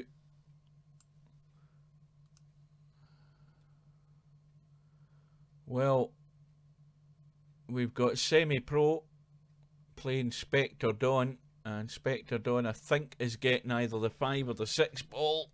I think it's a 6 ball. And Semi-Pro's up 2-0 in that race to 4. And DJ Simon is going to be playing Stevo UK in his next match. Now, while that's been going on, while we've been watching that match, we've got Mr. Bill with Snake Eyes, and Mr. Bill is giving Snake Eyes a 7 ball, and Mr. Bill's up 2-1. And Bedhead is trailing 3-2 to Fast Eddie, and Fast Eddie's getting a 5 ball. So what we're going to do is we're going to nip into this Mr. Bill match, which has now gone all square. So player 2 is Snake Eyes, and he is getting a 7 ball, and he's also got the 4 ball in the break. He's finished smack bang behind the 1 ball, so no problem with the 1 and the 2. Just has to find a clear path up the table to get a shot in the 3, and this is not going to be easy. I mean, you could put a lot of dig into it and spin off the rail and come across. Now, if he finds the gap, he could end up there. Well, I don't know what he tried there. That's got me totally confused. But he won't be bothered because he's left it stone dead safe next to the 6. I'll have a quick drink.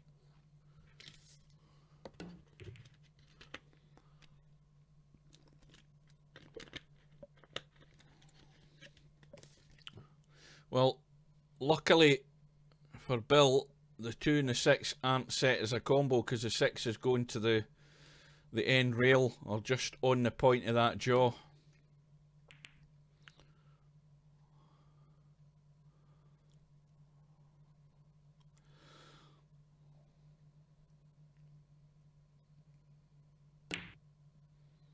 And Bill looking for distance here in the 2. I think he was hoping to get closer to that 5 and 7 ball there. So he's left a shot for Snake Eyes. But the more important thing is Snake Eyes has got a good angle to follow through here off the end rail and back up the table to get a sight on that 3 ball. And he's played that well, judged it well. Now is he going to be hampered? No, well, it's a bit fiddly, but he should be fine getting on the 5.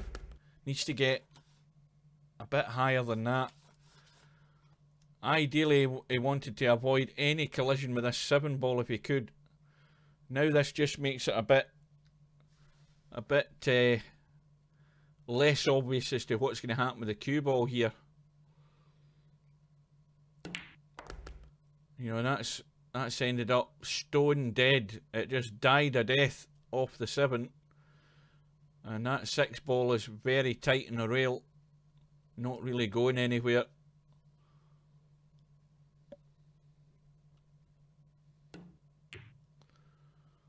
Well, he's went for the double hit, but the 6 ball being off the rail, I think Bill's going to go for the reverse bank here. I think it's too much of an enticement, surely, for him not to have a go at it. Yeah.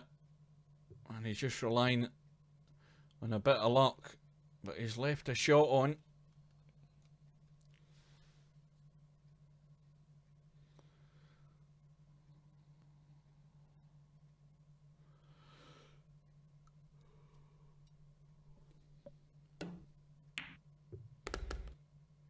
Well, that looks pretty good. I like the angle that's on this 7. A perfect angle just to stun the 7 in and stun out into the table for the 8.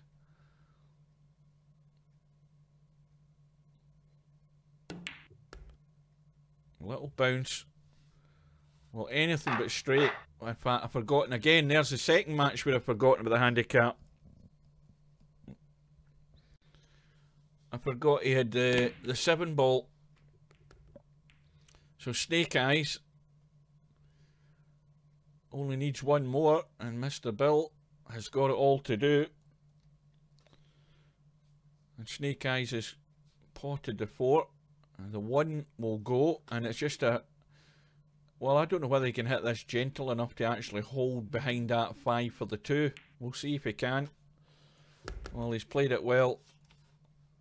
And he's also got a little angle to spin up the table. And it's all about just judging the spin to find that gap to get on the 3. Miss the 9. Oh, that was tight. But he's got there.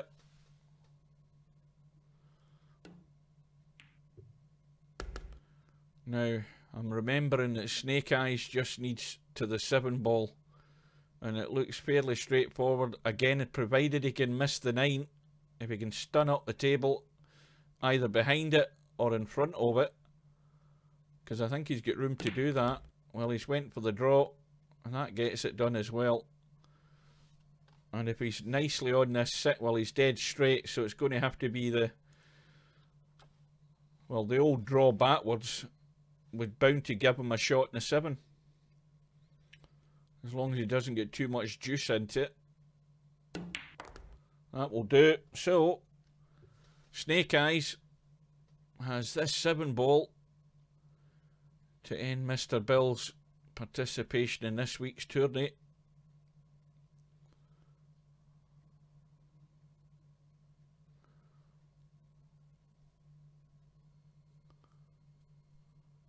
Oh shit, I've definitely lost it, guys. I should be in my bed. Thanks for thanks for reminding me. Totally lost it. I'm thinking I'm in the one loss side. Oh, Jesus Christ almighty. Oh, I should be in my bed. Oh, there's another result. No, that is a result I've mentioned, is it? I can't even remember whether I've mentioned that result. But either way, Semi-Pros won it on the one loss side. I give up. Right, we're on the winner's side. Thank God for that. What time is it? See, it's 20 to 9. It's usually 9 o'clock my brain starts shutting down. It's shutting down earlier. I don't even know what's happening in the Ronnie O'Sullivan match, and I've got the stream sitting right next to me. Because I can hardly see the score in it. What's the score? Is it 3-1 still? Oh, Jesus. I'm forgetting I'm on the winner's side. That's embarrassing. I'll tell you something. I'd be the last person to tell you I'm perfect. I mean, I know I'm a tactical genius. That's granted. That's a given. But in terms of perfect for what's going on round about me in this bloody tournament, I haven't a clue. Haven't the faintest idea what's happening. I don't know who's playing who. I don't know what round we're in. I don't know whether we're on the winner's side or the loser's side.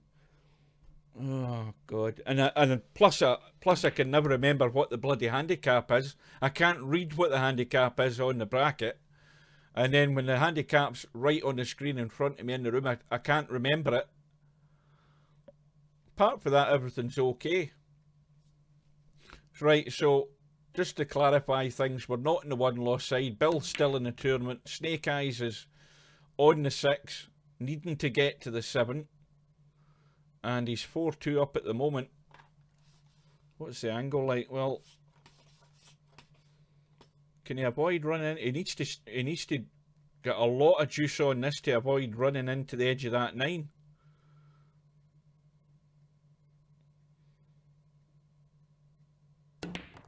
Well, he's avoided that, but he's...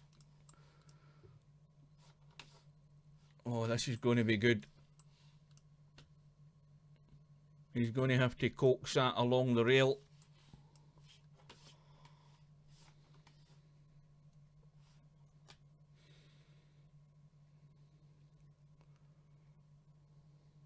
The worst thing he'll ever do here is cut that in, and it goes in, and then he scratches the cue ball. That's the worst thing that's ever going to happen. But I think he's okay from there. No, it was asking far too much. So Bill's got his lifeline. And he's got a perfect angle on the 7 here just to clip it in. He's got to be on the 9.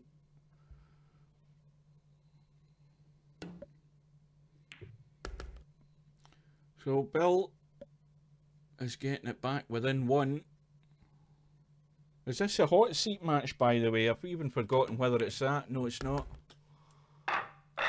No.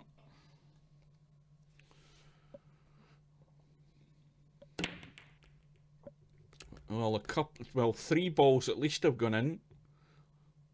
Left and right middle. 1 in the top left-hand corner. And then when I look at the screen, only 2 have gone in. Oh no, wait a minute, I forgot. The 9 ball has went in. It's went back in the spot. And Bill's got a sight on the 1, I think. Yep. But look at where the 2 is. And... well, the 6 ball has actually helped him out there. That's ended up not too bad. He's got a nice angle in this too. And again, same problem. There's traffic in the way. That 7 ball has suddenly doubled in size. Well, he's cleaned through. But once again, entirely the wrong angle in the 3, so he's going to have to... What's a miracle here off this clip on the 3? Yeah, I think he was trying the impossible. And I think this might be a bit of a gift here. So ball in hand for Snake Eyes. And just a little push in the 3.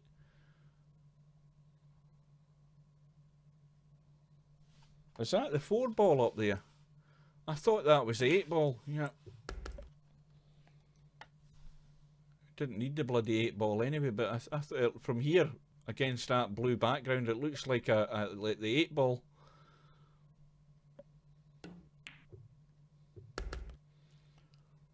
Well, this is another little tester. Now, is he going to roll that into the middle, or is he going to take it long? I'd prefer to take that long. Yeah, and off the jaw. So, now back to 5-3, 2 rack gap.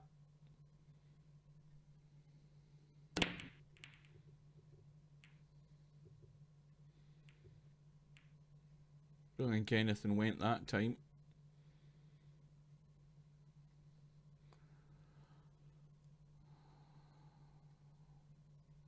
Well, this is not an easy shot. Again, it's not that difficult to pot the one, but it was just, and Bill did everything right there. He actually found a gap between the 5 and the 7 to leave the little cut in the 2, but unfortunately he's missed the 1.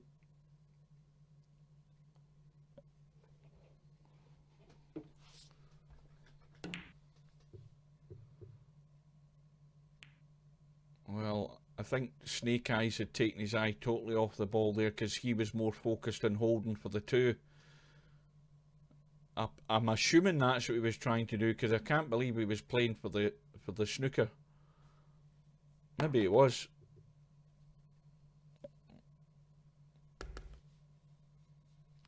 Well, Bill got the kick, or the little jump, and its cue ball is scratched.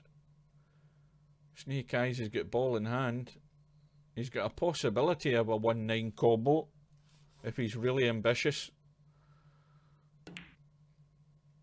But he's going for the run out.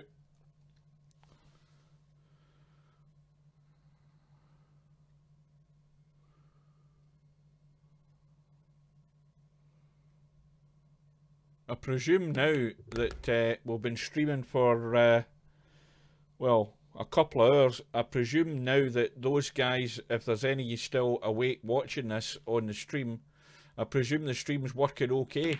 It's not buffering. Because I've still got this snooker stream on my other monitor.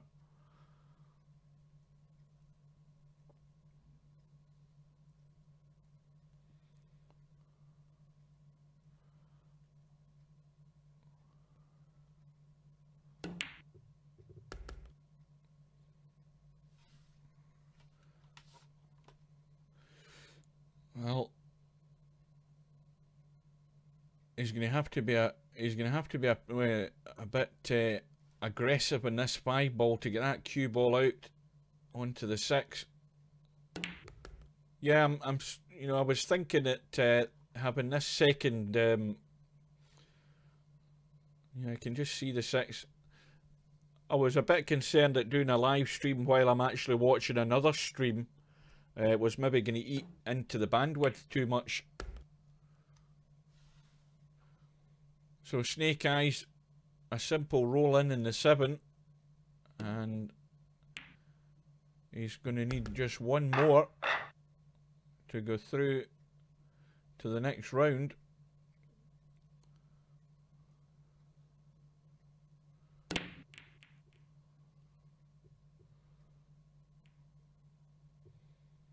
And I think that one's dry.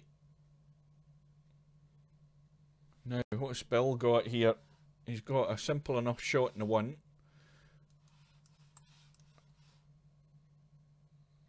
Well, he's going to try and squeeze through to leave him a sight in the 2.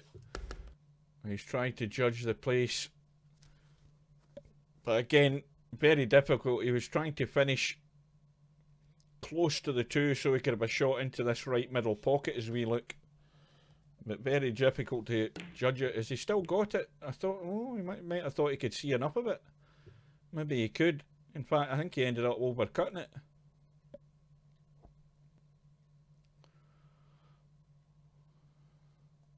But it's gone, well, I said it's gone reasonably safe. That's an excellent cut.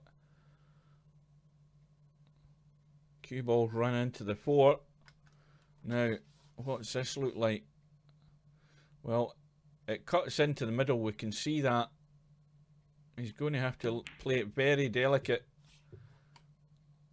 Now, did he actually play the cut into the middle? He missed it by so much that I think he might have played safe.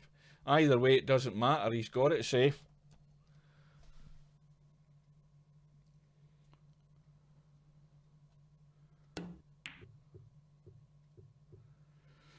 And how's Bill's luck?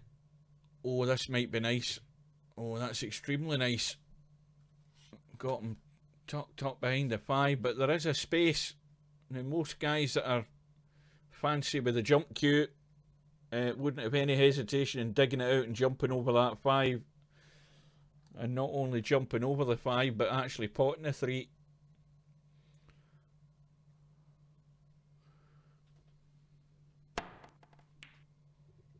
Well, that's a good effort, but it's hanging over the pocket, and this is Bill's chance. 6-3 behind, and this is no miss for the next 5 or 6 balls, basically. Now, he's ended up pretty straight in the 4. He doesn't want to come too far back.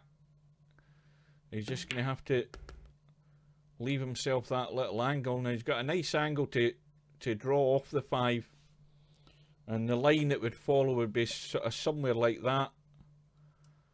Somewhere in between the 7 and the 8 ball would do, if he stuns it hard enough. No, he's letting it run, but he's still looking for the same gap though. That'll do. That's another way of getting there. And this is the wrong side of the 6, so he's leaving himself that wee bit further to go to get to the 7, but there's still plenty of room, and now he can easily leave this 8 ball into the left middle if he wants, and as long as he goes far enough, if he keeps going, he could have just ran down for the 9, but he's, I think, has he got the right side? Oh, he's got slightly the right side. He's okay. So Bill has saved one of his lives. He's got it back to 6-4. Crucially though, he has the break, so it's all down to his luck in the break here. Looking for a ball, and as usual, getting absolutely no joy. And what's worse, he's left a shot on for Snake Eyes.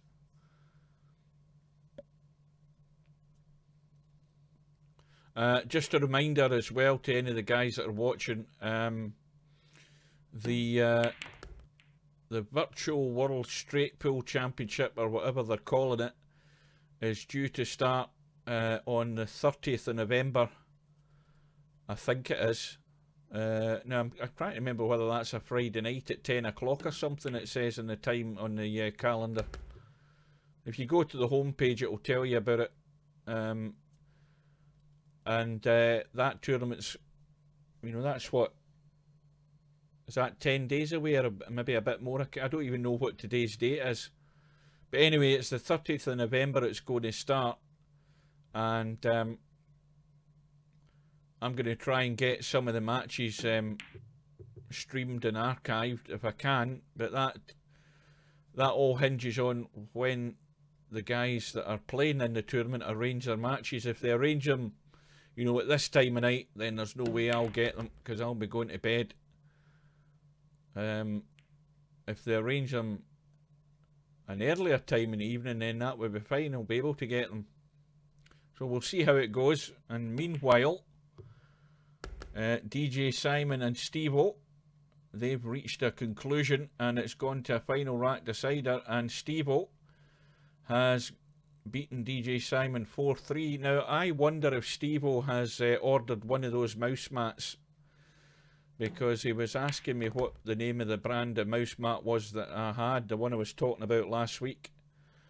And it's the Perix one, P-E-R-I-X-X. I don't think it, when I checked on eBay and on, what do you call it, Amazon, I think when I checked 2 or 3 the actual sites on there, I don't think they were available. I mean, I've had this one, what, a couple of years now, and it's still pristine, perfect. And it just glides like glass, so it does, this metal gold mouse mat. And it's the smallest one you can get. They do this, the medium and the large. But Steve-O was asking about it, so I wonder whether he's going to get him something similar.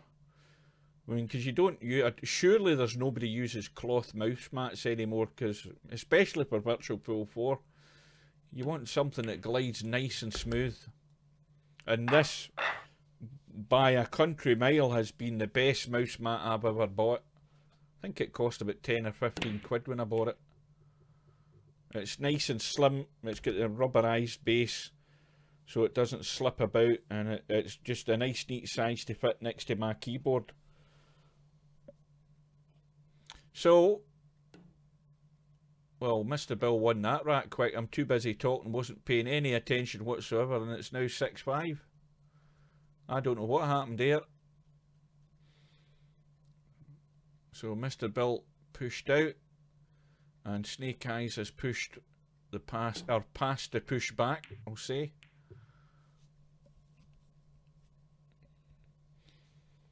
Well, the 3 ball is always going to be a stopper. Whenever you've got a shot like that, it makes it easier to play the safety. You play the cut onto the 3, and you get that cue ball with spin up there and down there and try and hide it. I mean, the worst thing that will happen here is he combos the 3 into the pocket. He's the right amount of juice to get into that hidey hole, and he's almost found it. There's just enough of the 1 ball peeping out. And there's another result came through. And that one has gone to the final rack decider. And Fast Eddie, who was getting a money ball or something, I can't remember what he was getting, but he was getting something against Bedhead. And he's made the most of it, and he's beaten Bedhead by 7 racks to 6. Now, that means there's a fair bit of heavy artillery left on that 1 loss side now. So, for the likes of Steve-O, who's just beaten Simon, he's going to have his work cut out. But the 1 loss side, remembers, only a race to 4, and Steve-O is going to be getting a fair handicap against whoever he's playing. So he's got provided he makes use of whatever chances he gets, he's got a fair chance of going all the way through to the final. Oh, Bill's hung the 1. Let's have a quick look at the bracket. Let's see what's going on in this 1 loss side here. Well, Steve-O is now playing Bedhead. It'll be interesting. I think Steve was going to be got to be getting like 6 and out or something. Well, he's getting 7 and out. So, well, we'll see what happens. We'll keep an eye on it. And Semi-Pro is sitting there. Now, who's he waiting on? He must be waiting on the loser of this match. I think that's pretty much what it is. I don't think anything will be happening till this match is over.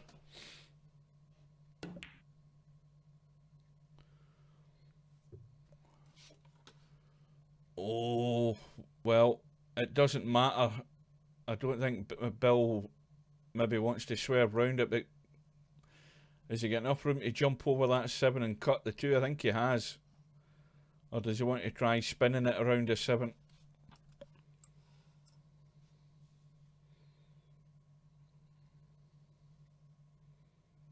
He looks as if he's lining up the jump. No, he managed. Again, my eyes are so bloody bad. As far as I was concerned, he couldn't get past that 7.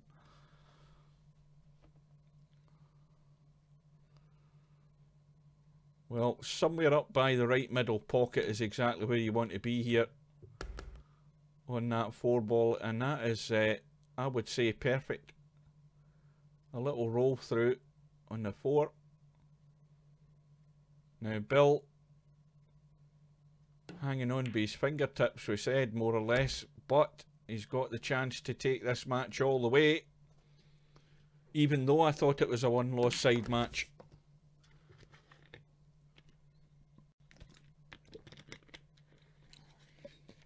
Well, wrong side of the 7, but he's got all the room in the world to come. Well, he could firmly stun it or let it run, but as long as he's got the angle, which he has done, the worst thing that's going to happen here is the old 1 and doing that into that pocket. Well, He's taking his eye completely off the ball. He's now relying on luck. And that's not a good bank on the 8. Now what does Snake Eyes do? Well, on that diamond, as far as I'm concerned, my natural instinct tells me that's not a good bank. It might be a bank to the corner if you hit it right and come back for the 9. No, not even that. Well, Bill, here's your second chance. Again, a nice angle on the 8 to run through off the end rail and come back up the table. Is he digging down? I'd be running through. Yeah. Don't hit the knuckle. Well, it's going all the way eventually. Bill did his best to throw it away, but he's actually got his chance. And he's got the break. Now, what he wouldn't do for a ball in the break and position on the next one. See, a lot of movement in these balls tonight, but for the most part, they're not heading towards pockets. But he's left Snake Eyes nothing. Snake Eyes probably pushed to the right here. Now, he might be enticing Bill into a bank on that 1 ball if he does that, though. If he leaves that cue ball here, well, he's leaving Bill the cut. That, again, that was not the best of push-outs, because I think Bill will rise to the bait, cut that 1 ball, and he's got to judge either the pay. He's got to come off 2 rails, surely. I don't know whether he can cut this gentle enough to get it to the pocket. Oh, that 9 ball's done him a favour, because that cue ball was heading towards the middle pocket, and no shot in the 2, I think, unless he was going to end up cutting into this pocket as we look. But either way, he's got a chance. Oh dear, what's happened here? Oh, well, I think this is calling out for one of these Yamaguchi Taru jump shots without the jump cue. And Bill looking to kick safe. Well, he's going to be in trouble in a second or 2, surely. Yeah. And there's no way he's jumping over that. That's how close you have to be to prevent a player using a jump stick in this game. You have to be more or less nailed onto the object ball. And Bill is in trouble. And bearing in mind that Snake Eyes only needs to the 7 ball, it's even more crucial that he not only gets a hit, but he gets lucky. And he's got neither. And it's ball in hand to Snake Eyes. And this is a golden opportunity. Now, can he hold his nerve? Pot the 3. And get yourself a slight angle on the 4 to drop behind the 5 into the left middle. Because that makes it a lot easier getting on the 6. Well, straight away, his control of pace is going straight out the window.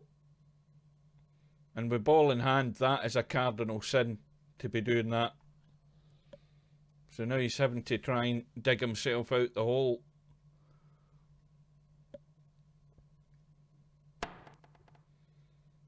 And it's gone straight back to Bill. And I doubt very much whether Bill's going to be making many mistakes here. He'll be using up all his shot clock time. Now is he... is that a sign? Is he risking to go for the combo in the 9? Or dare he take the run out? He looked at the combo in the 9. So now he's got to back himself all the way here.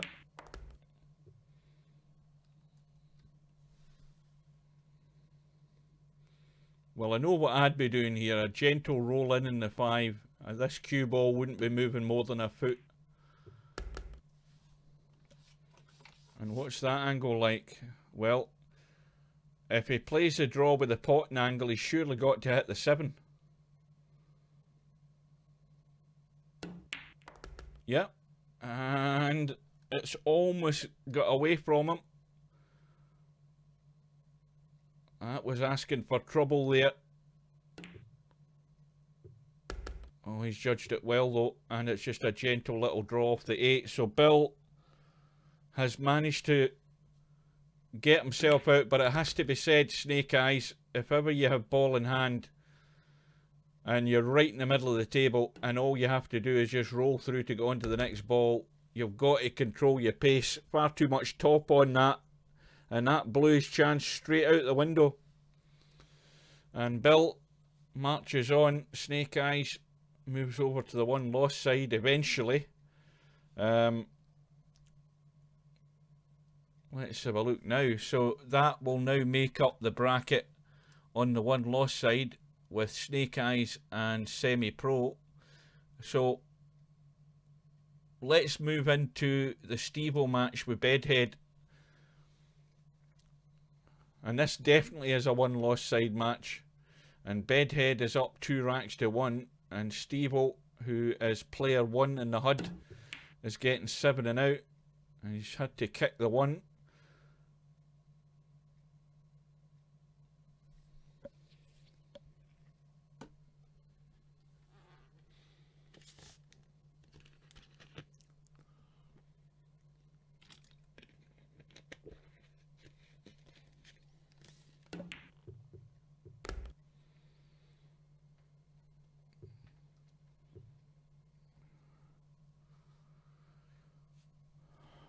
Well, he could firmly punch this 2 in to get the cue ball moving to the right, but it's a risk of rattling the 2 in the jaws when you do that.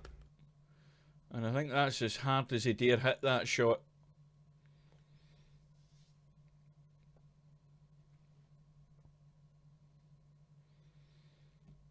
And this is fairly tight to the rail, the 3 ball. Got to get it flush and avoid running into the 7, which he couldn't avoid, and he's hooked himself. And Steve-O has a lifeline.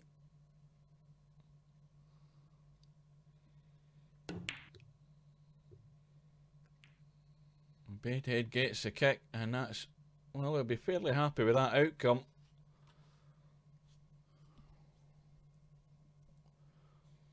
Now, there's a, well, Steve was gone for the pot.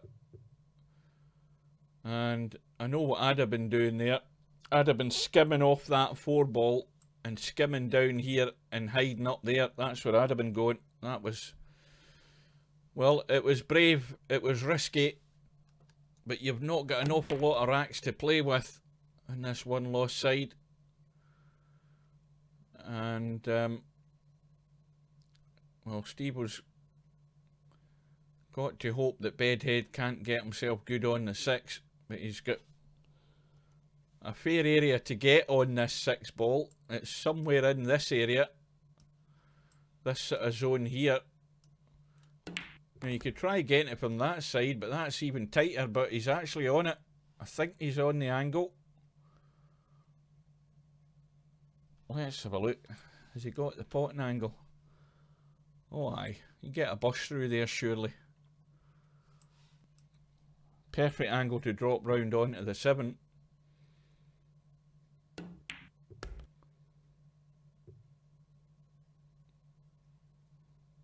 Well, it was a brave effort, that shot that Steve-O took on, but he's going to be punished. And more importantly though, Bedhead is only going to need 1 more after this.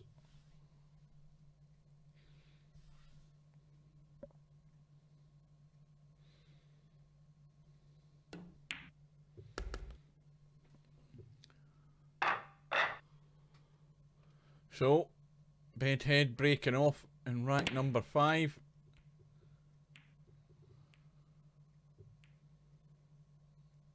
Nothing doing.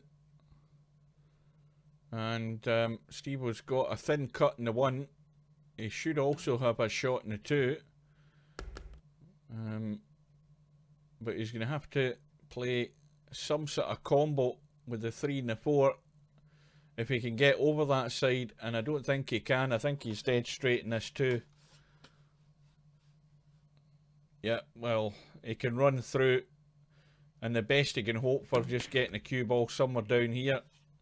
Well, I think he's actually got it too well, and now he's in trouble. Now, this is where you have to get wise. Is he going to just try and kick this? Or would he no be better trying to actually tie up a ball? Because he's left Bedhead a shot on the 3. And, well,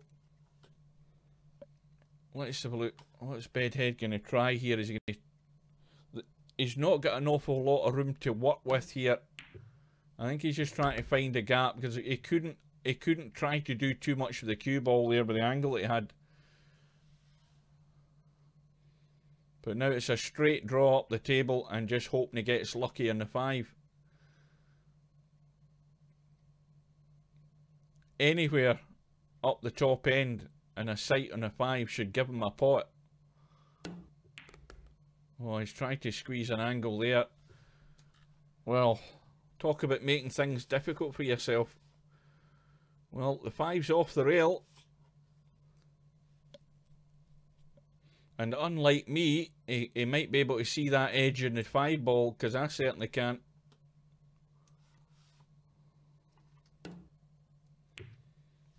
Well, he's played it well. How's his luck? Well, the little kiss in the 8 has at least given him a shot in the 6.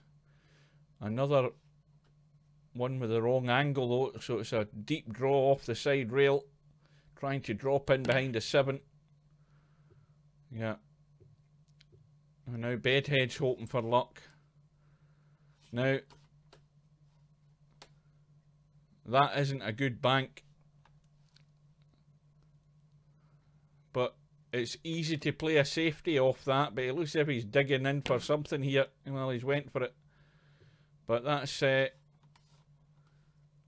maybe sold his chances in this match here. If Bedhead can get enough spin on it and a little gentle draggy draw, you could come in behind the 7 that way. Yep, he's just trying to drop in behind it dead weight, and that is pretty good. So you might try and punch this in, or just draw back to the middle pocket to give him room to get a good position in the 8, and I think he's done that. That looks okay. So it's all about the pace again. Good angle, just up to the middle pocket, somewhere beyond it would do, and that's perfect. So Bedhead is marching on, and he has beaten Stevo UK by 4 racks to 1. And now we're deep into the tournament. And, well, Bedhead is sitting there waiting on the winner of Snake Eyes and Semi-Pro. And, of course, Mr. Bill is now playing Fast Eddie. And Mr. Bill and Fast Eddie are all square, 1 rack all. So, the match that we're going to be watching, or the remainder of, is the Semi-Pro Snake Eyes match. And Snake Eyes player 2 is getting the 6 ball. He's certainly not going to get that because Semi-Pro's just potted it.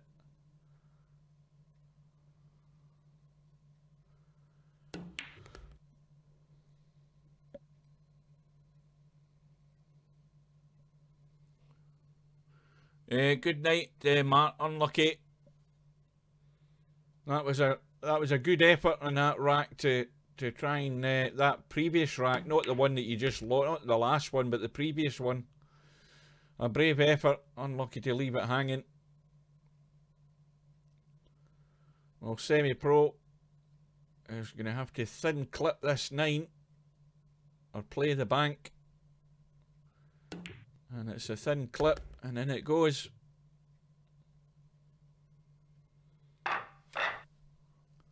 So, Semi-Pro 2-1 up, and only the race to 4.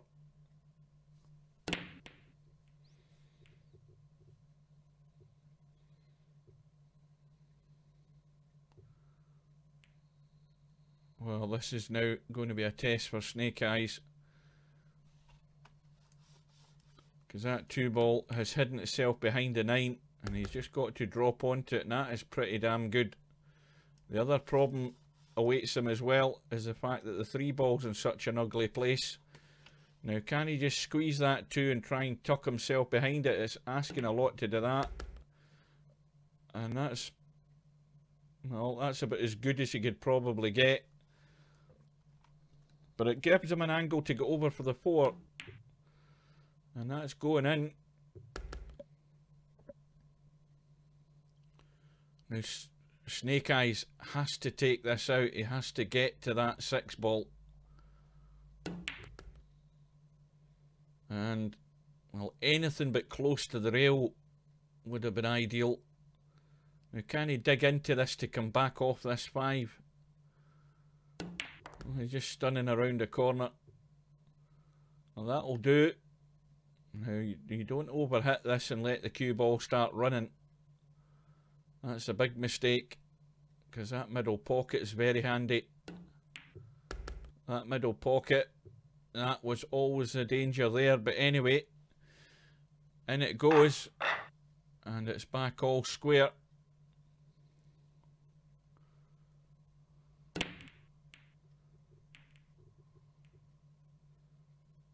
Oh, 2 ball is going in, and he's sitting on the 1.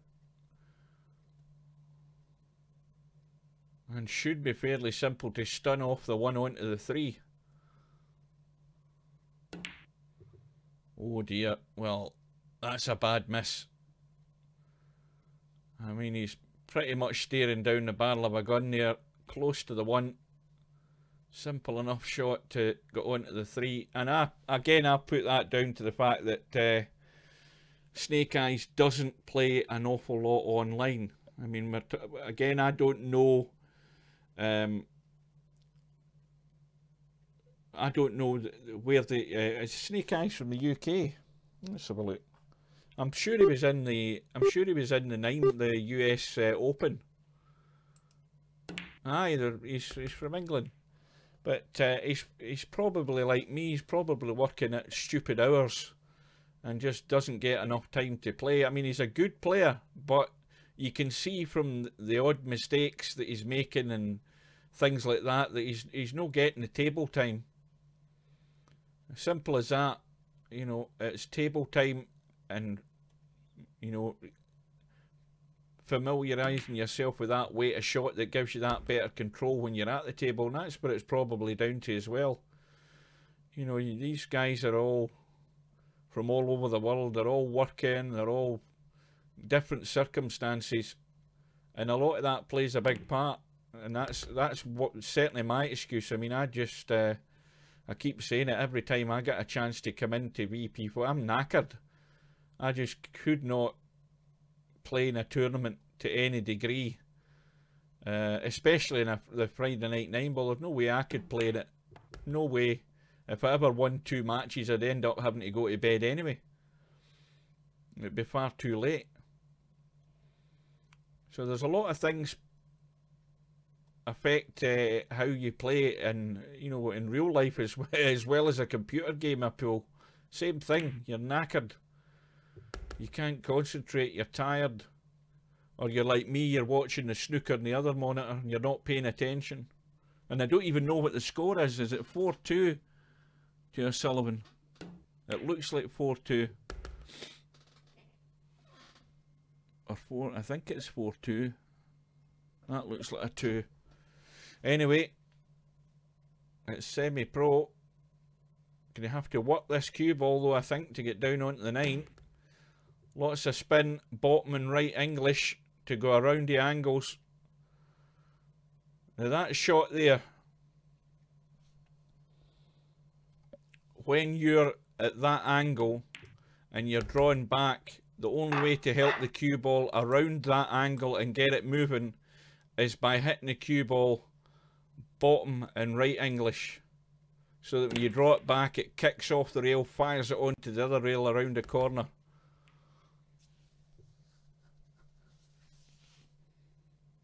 Now the ball's gone in, but it was a 9-ball, So Semi-Pro had no shot.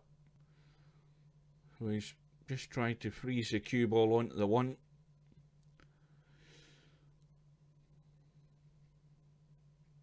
Of course, he didn't call a push out, so Snake Eyes doesn't have any option other than having to play away from it. And he's tried to hide it. Well, again, same old thing. It's the fact that he's hidden it behind the 3, but there's a huge gap there. So it should be easy enough for Semi-Pro to jump over the 3 and cut the 1 in. Well, he's had a good go at it. Where's the 8 ball going? I thought it was going in.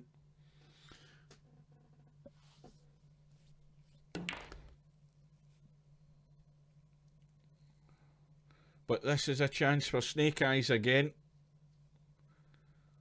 On the 2. Now, if you're comfortable with the shot, you play the 2 and you bring it up. Well, he's decided to roll in behind the 3. And now he's not got much room for manoeuvre. Let's have a look at what he's got in this 3. Well, he's going to roll up towards the 6 and leave the 4 into this pocket that we're at, is he? No. Well, that was a strange choice. I don't know why he wanted to leave himself a combo here. To me, that wasn't the way to go. He had to just gently roll that 3 in, roll through to the 6 and take the 4. Because if he left himself the angle in the 4, he can go over for the 5. A strange... I mean, he missed the 3 anyway, which was a cardinal sin. And Semi-Pro has done himself, or done Snake Eyes a favour here, because he's got himself in trouble.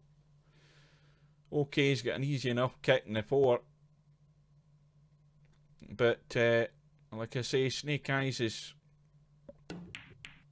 He's maybe like me, he's maybe just tired, and as soon as the tiredness sets in, your brain just does weird things. You see different types of shots and all sorts going on.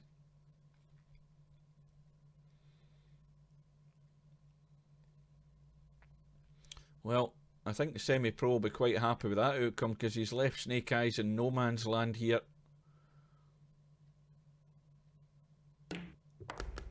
Oh, well.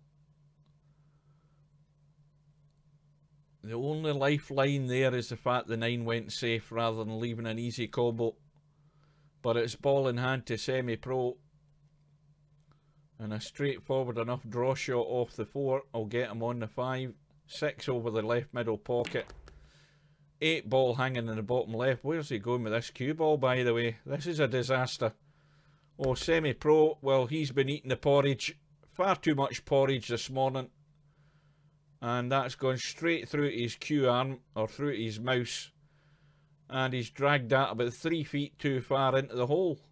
So here's an absolute gift for Snake Eyes out of the blue. Had given up the ghost.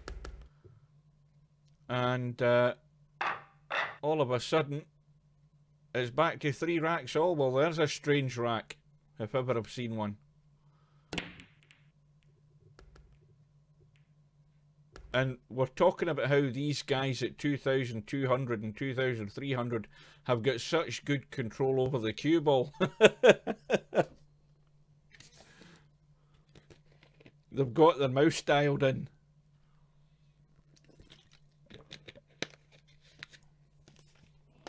But that's what happens. You just get a wee bit over-eager, put a bit more juice onto it than you think.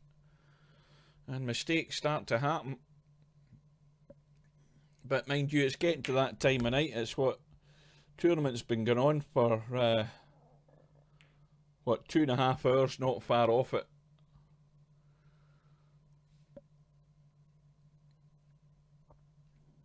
Oh, Snake Eyes out with the jump stick.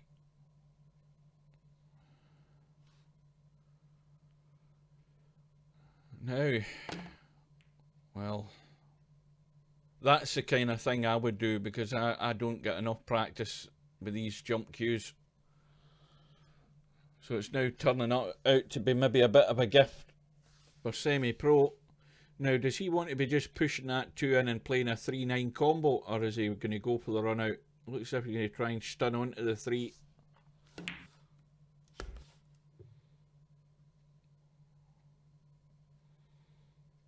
Well, It might be a 4-9 combo. I think it's odds on it's going to be, as long as he finds the gap and he doesn't run into anything. As long as he avoids the 5 and running into anything. Well, it's out with the jump stick again.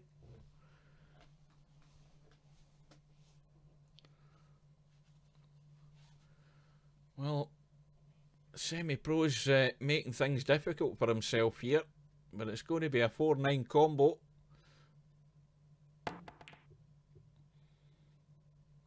And well away from the combo, but it is well safe. A satisfactory outcome there. Now, how does that look from Snake Eyes' point of view? Pretty ugly. Oh, this is difficult to judge. Trying to maybe clip the 4 into the middle of the table and try and use the 5 and the 6. Well, I think he just went all out for a hit and hope. Well, it's odds on the billiard onto the 9 here, isn't it, folks? A blind man could see that. Billiard off the 4 onto the 9. And the cue ball, as long as it doesn't follow the 9 in, like that. Oh, commentator's eye has done it again.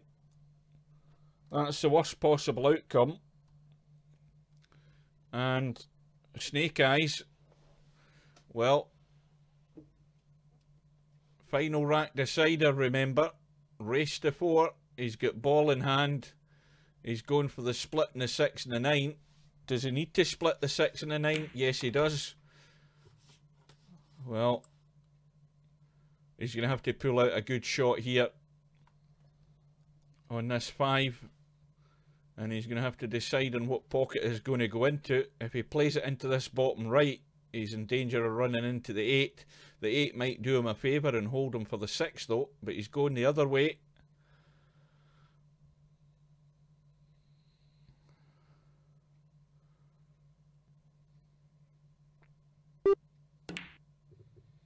Well, he's well away from it, but where's the cue ball going? Oh dear.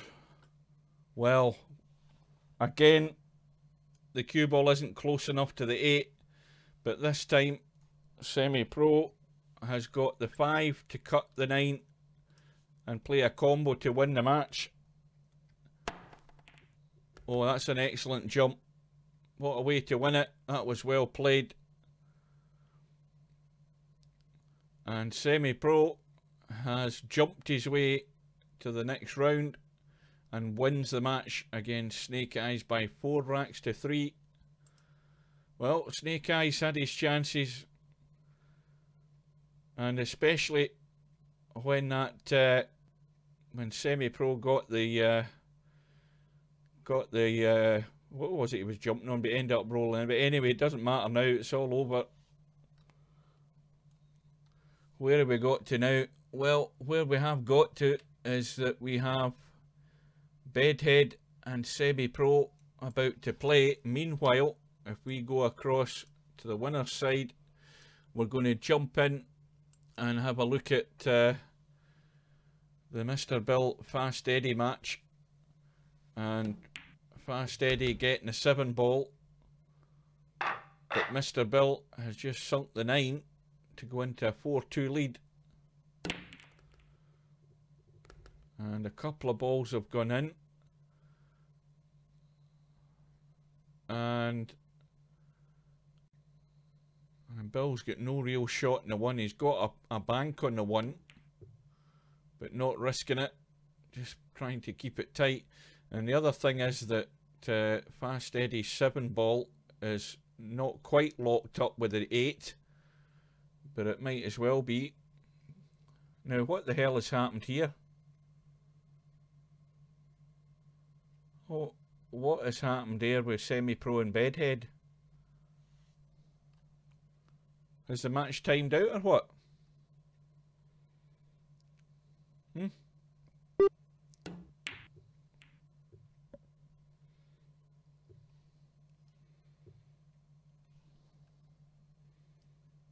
Oh.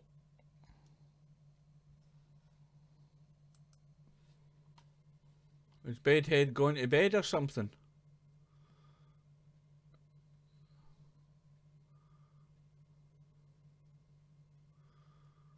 Well, that's got me confused. Because I don't see Bedhead anywhere in the list. I'm looking to see if he's in the lobby, and it doesn't look as if he's in the lobby. Maybe he's gone to bed. Yeah,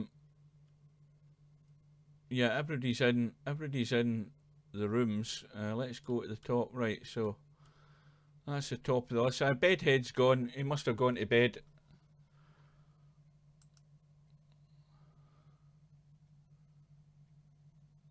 All right.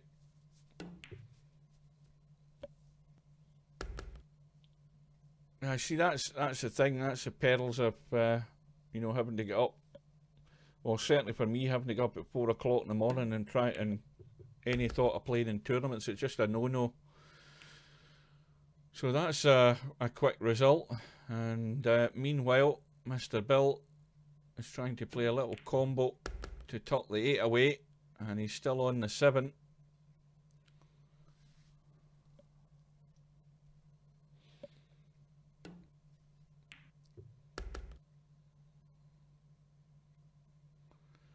So Bill's now giving himself a little window. Now leading by 5 racks to 2.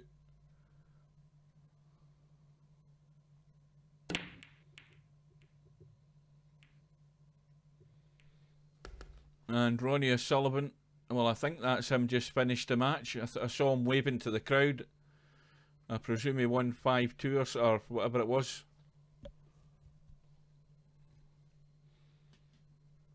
I just caught the end of that there looking at the screen. That's a good cut in the 1.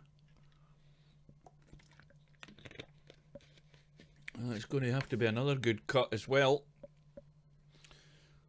Bearing in mind where the 4 ball is. 4 ball's up the top end. Bill's trying to just drop it in and hold for the 4. And he's got that pretty well. So now around the corner, follow through. Oh, well. I think what's done him there's the inside English on that. That just, it looks a bad miss, but when you start putting spin on that cue ball, you know, you've got that squirt of the cue ball, and you can always push the object ball to the jaw, and that's what he's done. So it's given Fast Eddie a chance, and Fast Eddie just has to get to the 7. Ideally, he wants to get in the top half of the table between the 8 and the 9, anywhere up there on that left-hand side. And that will do, because he can just drop the 6 in, and he's on the 7. Always try and make your life simple.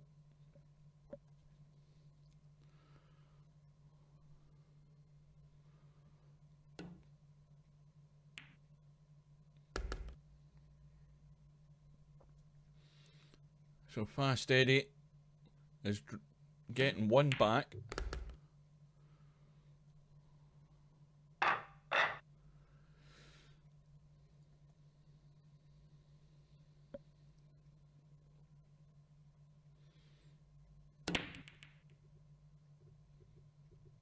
Now the 4 ball thought about going in, decided against it, and it's come up dry. And Bill has got, well, he's got no real shot unless he wants to go for the combo. He's just deciding to, again, just to try and keep things tight. Now let's see, there's nothing set here. But he's going to be buried in a minute. He should be stuck against that 9 ball in any second, unless... Well, I thought for a second he was going to try and roll the 1 into the middle. And once again, that's how close you have to get to prevent the opponent trying to jump. But I'm sure I saw Yamaguchi Taru jumping over a ball like that without a jump cue in the 8 ball world tournament. I'm sure he did it, and he did it more than once. And how he did it, I do not know. So Bill looking for some sort of angle to try and kick at the 1. Well, if he'd missed that 8 ball, he would have hit it. So, ball in hand, and it's a chance for Fast Eddie if he can get over to that right-hand side of the table. Because that 2 ball goes past the 7, but you've got, again, it's the same old cliche, you've got to get good on it for it to pot it. And you've got to judge the pace to come over here. The higher you leave yourself up here, the worse shot you have in the 2. Well, answers on a postcard, as I say, as to what he tried there with that 2 ball. He's absolutely nowhere. I mean, he's got a thin cut on it, but that's not where I would have wanted to be. Because he's going to run into the 7, and he should still have a shot in the 3 though, but it's a long way for a shortcut.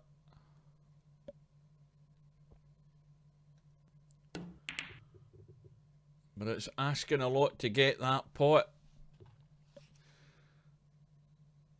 And this time Bill's got plenty of room to jump. So Fast Eddie's chance may well have gone there.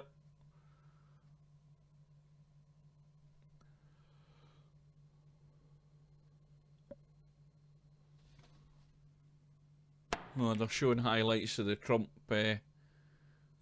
Day match from earlier on now. So Bill has got the jump, and he's going to have to jump again.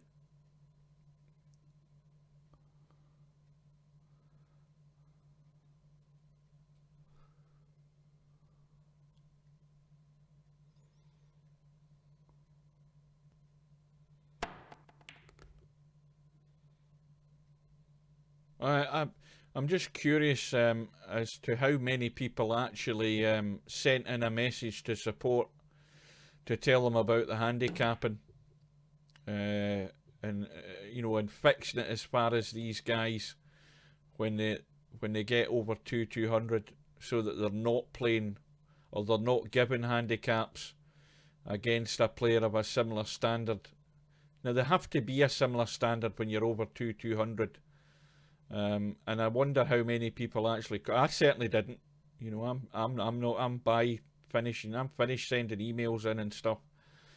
So I'm wondering whether anything was sent in, and more to the point, I'm wondering whether he's paying any heed to it.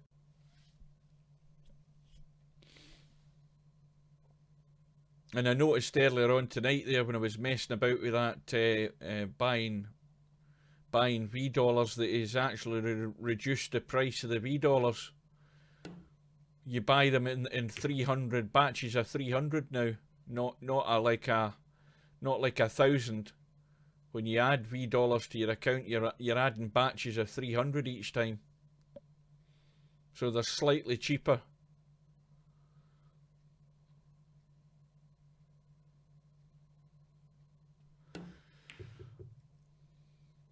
Oh, if that misses a 7, it was going to tuck nicely in behind it, but it just skimmed off it.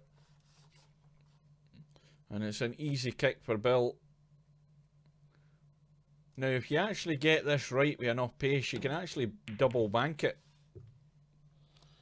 That's if you're ambitious and in a challenge room and you've got nothing to play for. Well, this definitely is a bank. And is Eddie going to take the bait?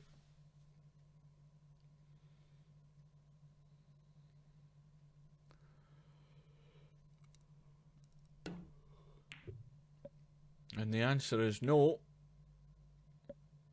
And he's going to find himself in deep trouble any second. Bill's just going to skim off that 5, tuck it behind the 8, and leave the cue ball down the rail. Well, he hit that far too hard. It's hit the knuckle.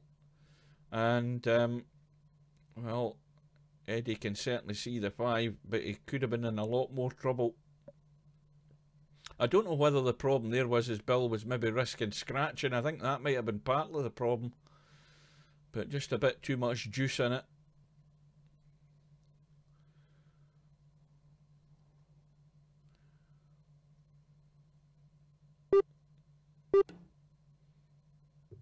Well, this is going to be a ball in hand, because he's not going to get there to a rail. But it's not going to make any difference. Now, maybe Bill can get it tight this time with ball in hand. Just skim off it. and tuck the 5 on the rail. What's he trying here? I'd just be skimming off there with the cue ball and going there. Is he trying to come over here and in behind here? Needs to avoid the 6. And he's short. I think it would have been easier just to skim off the 5 and brush past the 8 and force him into kicking at the 5.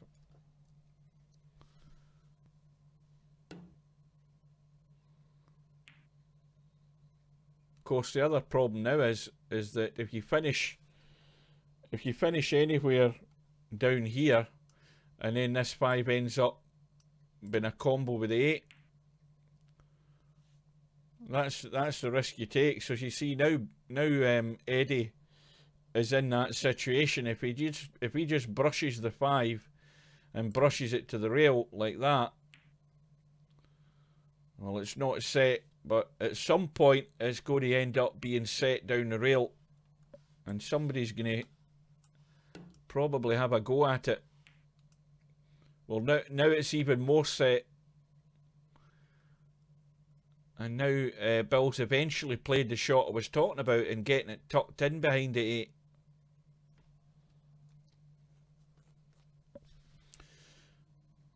And Eddie, I think, trying to skim it. He's managed to just skim it. So now we're in the scenario that we were talking about. Is Bill going to smack that and try and combo the 8? It'll be brave. But that's lined up as good as it's going to be. Well, he's went for the cross double, and in it goes, and he's on the 6. Well, that's one way of getting yourself out of a problem. And more importantly, this could take him to the hill, but he's still got to deal with that 8 ball. And the only way he's going to do that is by potting the 7 into this bottom right hand corner and dropping onto the rail as close as he can. And of course the other issue you always have with this shot down the rail is that knuckle suddenly becomes double the size. Well, Bill's gone the other way, so he's taken that problem out of the equation. Let's have a look. Yep, that's perfect. Couldn't ask for better.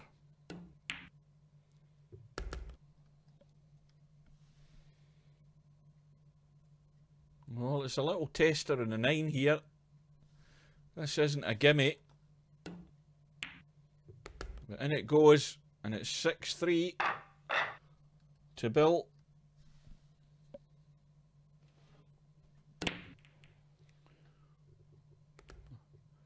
And in goes the 1 ball, and he's on the 2. The 3 balls over the top left-hand corner.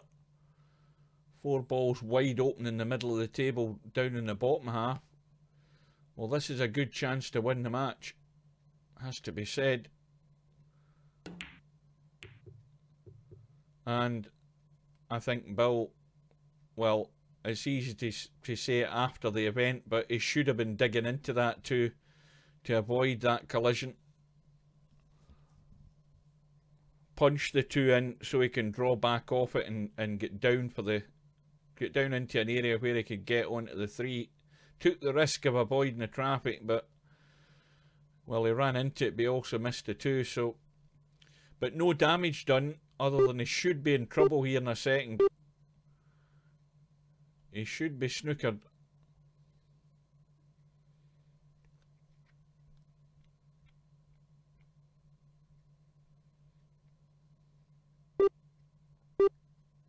Well, the shot clock's almost running out there. And, well, he has the cover behind the 4. It's an easy kick.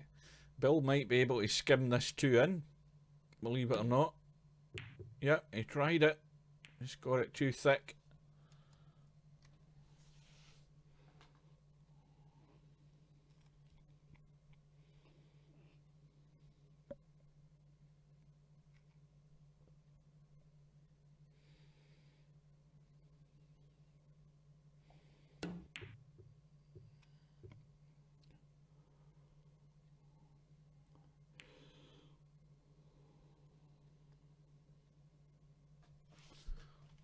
Now, can he come off that thin enough? I think he can. See, if you play that with left English, Bill's got it to try and spin over behind the 8 and the 6.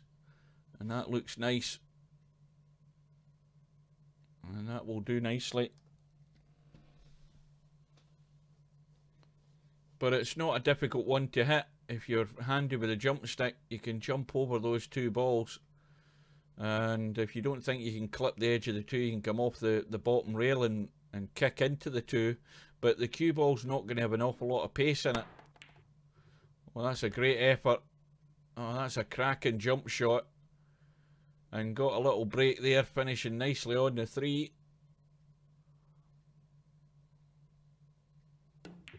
Well, things have gone...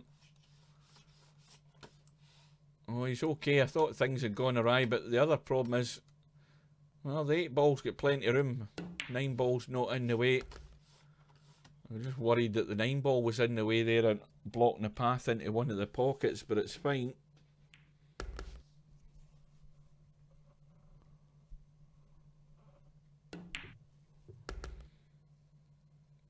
So, the crucial shot is the one to take from the 7 and get up onto the 8. And how's Bill's pace? Oh, again, he's going to be stuck to that rail, which makes the shot 10 times more difficult. Well, the angle is there. He's got to come over twice and drop somewhere over there, and that's pretty good. But he's high.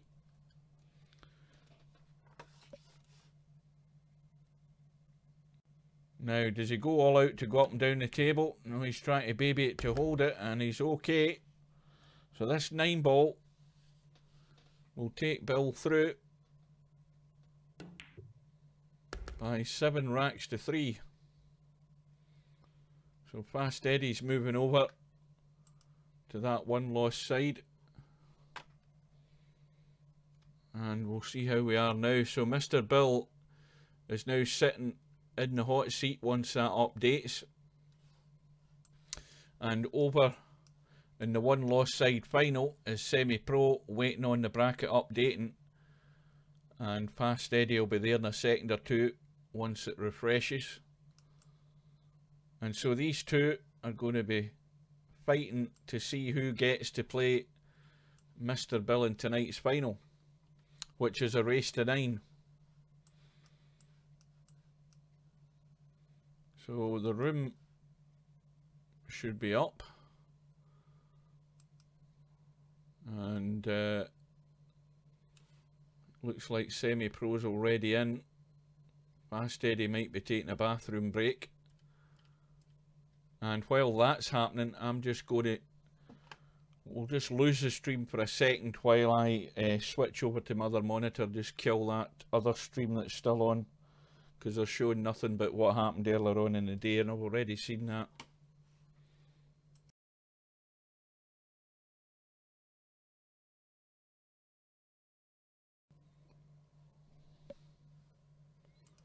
Right.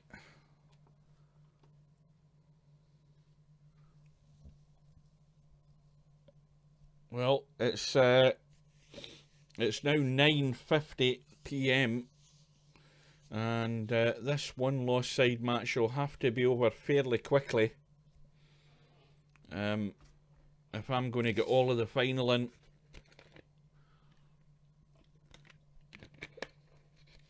Because we're rapidly approaching my bedtime.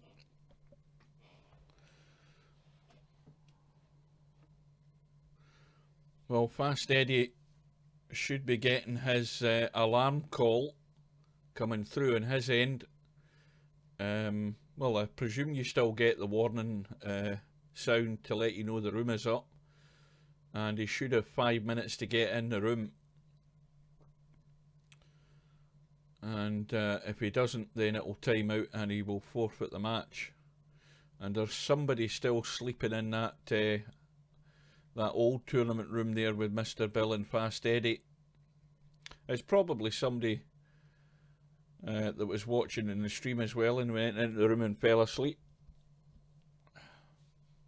I'm trying desperately to keep my eyes open here. Right, the room has now got the 2 players in it, and we will join it. We should be lagging off.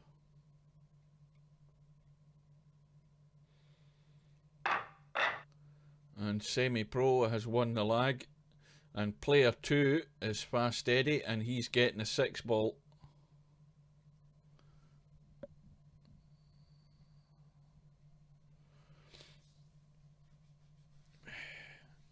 Well, I couldn't give 2 shits about you either. How's about that?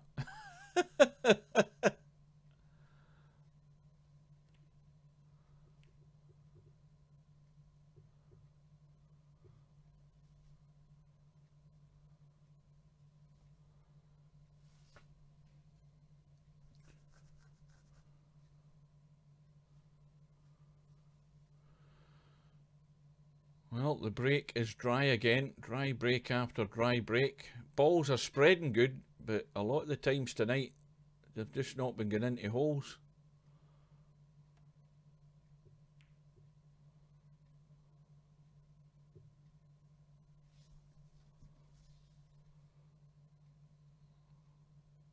Well, Semi-Pro hampered over the 7, thin cut in the 1.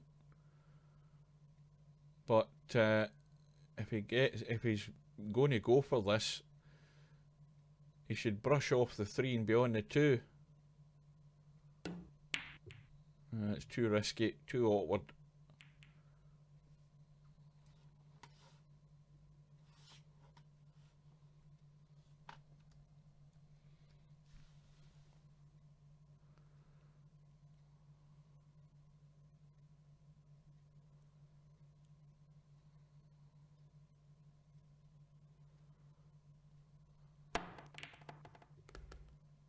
So a jump and a scratch,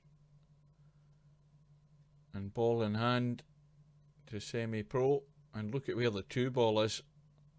Well, easy enough to roll the 1 into the middle pocket and then drop down onto the 2, but that 4 ball's in an awkward place adjacent to the 3.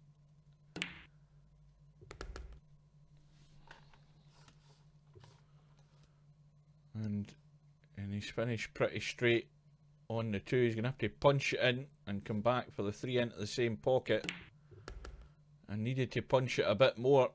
He's now running away up the table away from the 4.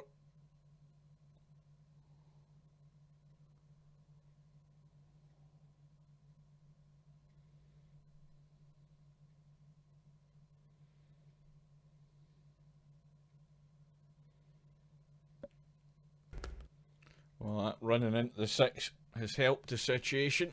That stops the travel of the cue ball. He's going to have to do something else with this 5. Now he can come down the right hand side, and too much pace on it, but as he thought he'd maybe managed to squeeze the gap there, but he's now locked up behind the 7.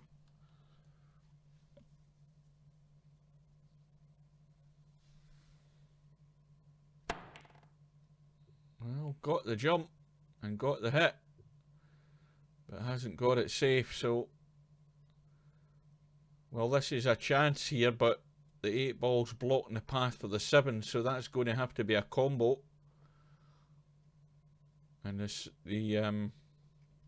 well, no, it doesn't. I've just realised again that Fast Eddie only needs to the 6 ball, so he just needs to get on it.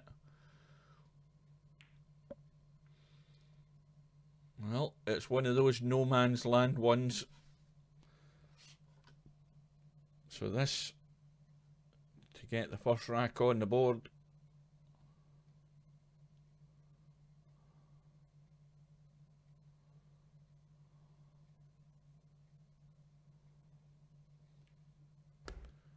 And in goes the 6. So it's 1-0 with the break to Fast Eddie.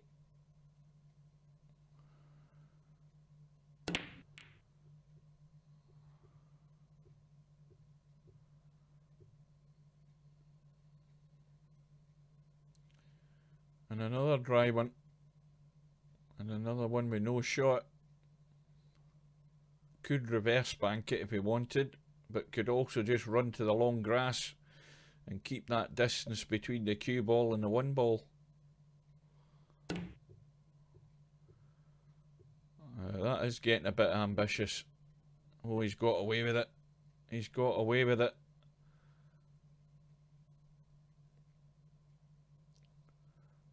Well, still going for the jump.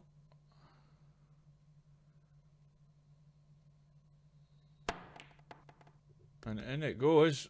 And a nice kiss in the 3 here would help, and it has done. Now, plenty of room past the 8. No problem there. Well, we could have a mini crisis in a second or two here for semi-pro.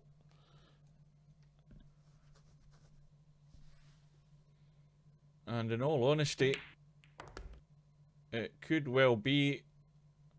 Well, the cue ball's now got itself stuck to the bottom rail. And if he pushes too hard on this 4 ball, he could hang it up if he's going to force it in. Well, he has done. Now, where's the cue ball ending up? Oh, well, that's the kind of kiss you need to run this, the angle as well. And he can run it along the rail and go over to the right-hand side for a shot in the 6. And the closer he gets to that 8 ball, the easier a shot he's going to have in the 6. As long as he doesn't tuck behind the 8. Well, there we go. There's a problem to be dealt with. The angle from that 5 ball was always taking it towards the 8. And the closer he got to the 8, the better the 6 ball he would have. But the worst thing you could do is tuck yourself right in behind the 8. And he's got the kick. And he's got it safe. Well, the semi-pro's no doubt going to have to dig out the little jump stick again. And he's going to have to make the hit and the cut. Because this is Fast Eddie's money ball. And he's missed it, but it's gone safe. And he'll be happy with that one. That will do.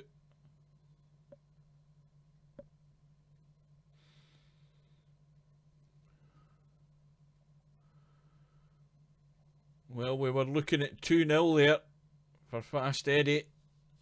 It still might well be, but he might not get a better chance. He might get a chance in a minute though. That's a good safety. 6 ball, very close to the rail.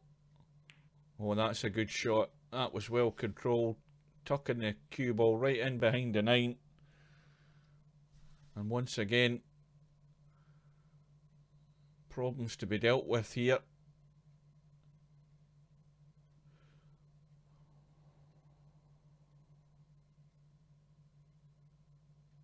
And got the angle to kick into the 6, but you know, you just don't know where it's going. You just hit and hope. Hope you get lucky.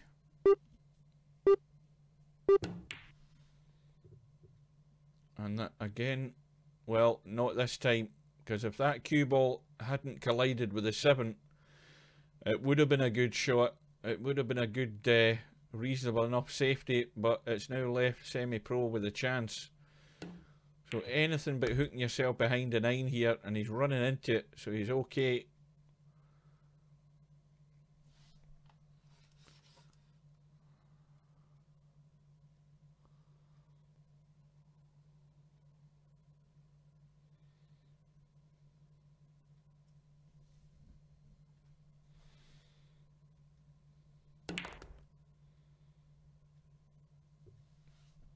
How does that look down the rail?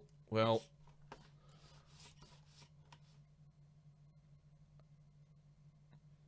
a fair bit of drag, but not a lot of pace.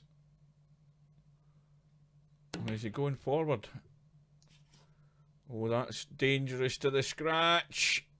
Well, I don't know whether he was worried about drawing into the pocket or whatever, but that's always a risk.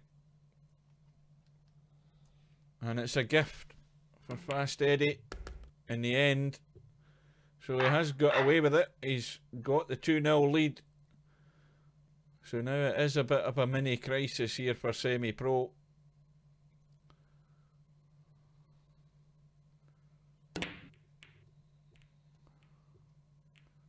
Oh, that one ball's kissed off the 7 into the pocket, but no shot in the 2.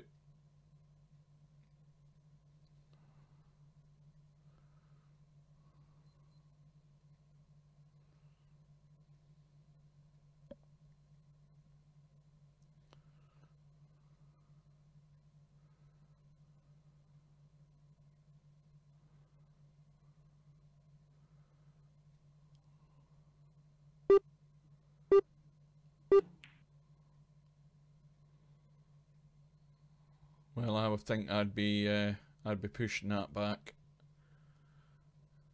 and that's exactly what's happened.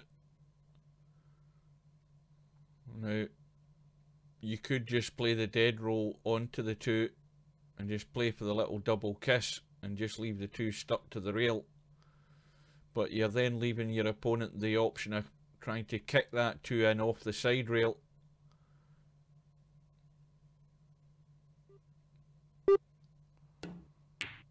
Well, he's got the double kiss, but it's brought the 2 right off the rail into play, so this is Semi-Pro's chance.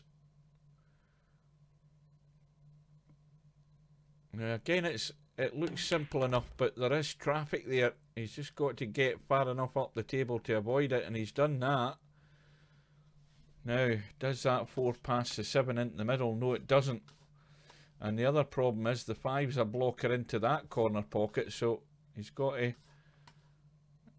and he's got a thin cut in the 3 and got to try and hold for the 4, but he's limited as to where it's going to go. And he's managed to find a way around behind it, and that's pretty good.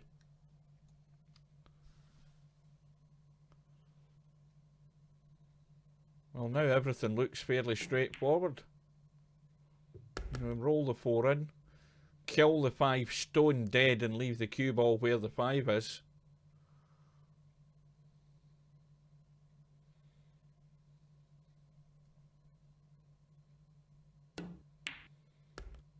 Well, that's just trickled through a wee bit, so now the cue ball's moving more.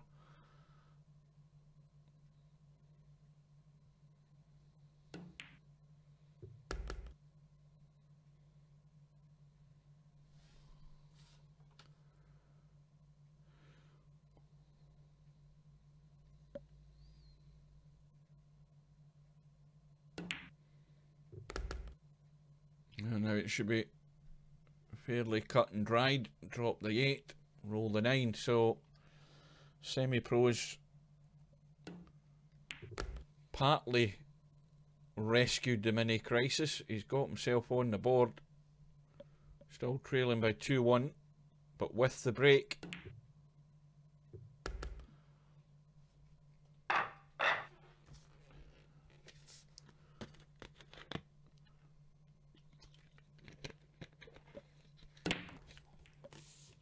Well, a couple of balls have gone in. Well, this time though, well, if that 3 hadn't gone away, he'd had a shot in the 2, so now he's got the jump.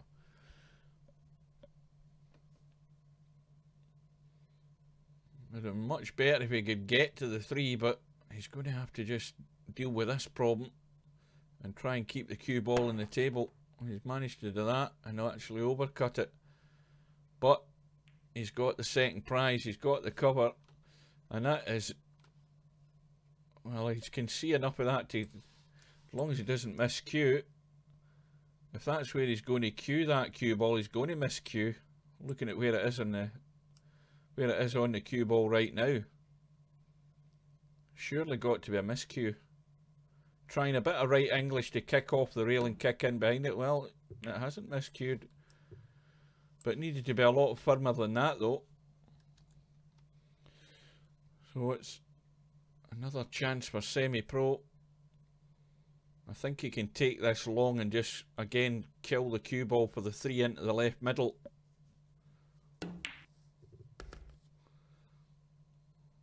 Well, he's drawn back a bit, but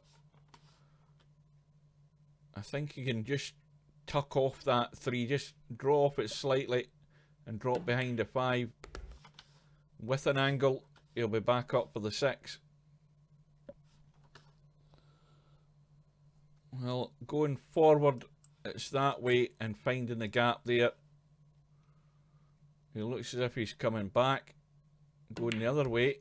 He's trying to stun up for it. And, well, I didn't like that shot to start with. Much more room to go forward and around the angles and find the gap between the 8 and the 7, and then the 7 and the 9. So he's kicked to 6, but he's left it wide open, and a gift for Fast Eddie. Well, maybe that was a wrong choice of shot there. Certainly the outcome is not what was planned, and now Fast Eddie has opened a gap again, and he's sitting on the hill, leading 3 racks to 1.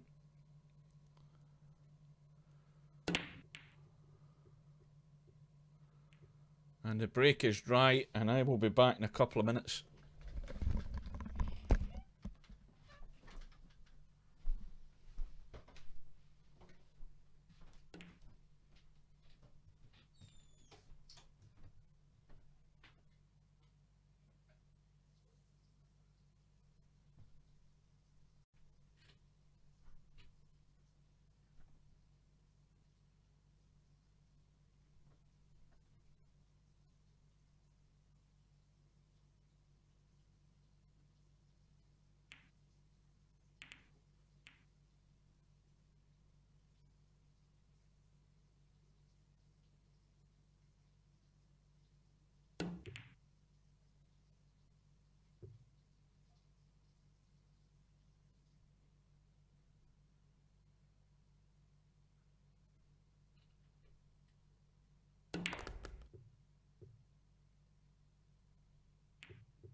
Right, we are back.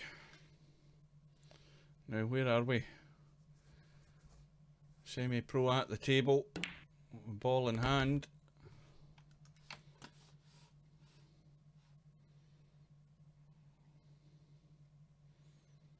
Can't afford to make another mistake.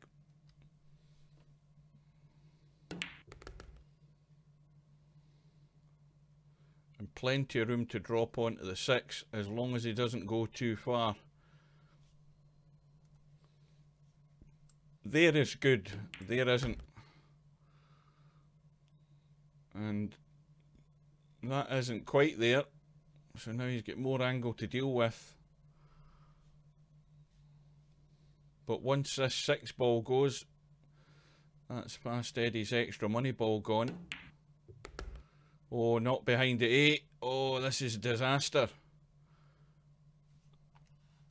That's the only place he's not going to have a shot. Now what does he do? Does he think he can jump over that to make the cut in the 7? He's having a go. Oh, he's played it well. That's an excellent shot.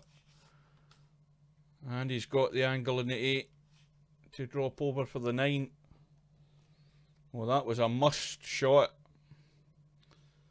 But he's dug himself out the hole. Can he finish the job? Oh, that's went to the rail quick, but he's managed to cheat the pocket. So now he's going to be back within one.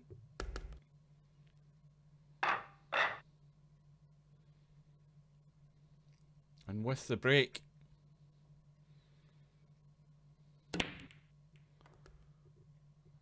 now I think the ones went into the right middle. He's on the 2. 3 balls wide open. And the problem is the 7 and 8 ball in the bottom left there. That 7 ball isn't going anywhere fast, not in that position. So that's the issue that has to be dealt with.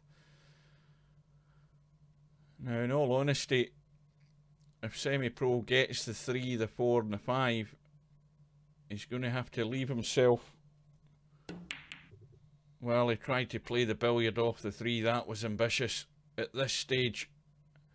And early in the rack, I mean, if he potted the balls and got to the 6 and got himself down there, he had the angle possibly to come over here and split them that way.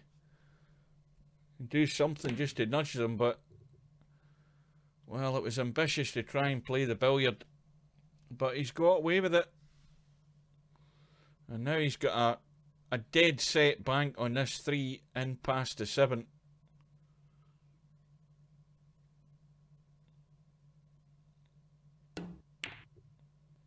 And the cue ball in nice position in the 4. But the difference is the table's now wide open. 7 and 8 are split. On the 4.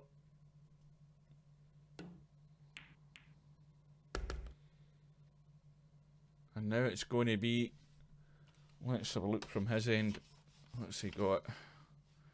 Well, it's a draw off the 5 over to the right hand side, surely. Can't go forward running into the 8 ball. Well, he's underhit that by a mile. He didn't get into it. And now he's left with a very thin cut or a 1 chance bank on the 6.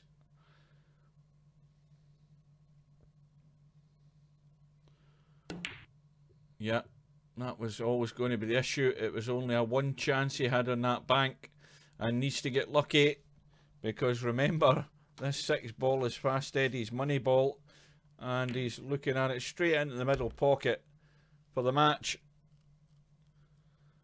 And Fast Eddie, well, he's took his chance, and Semi-Pro made 1 mistake too many.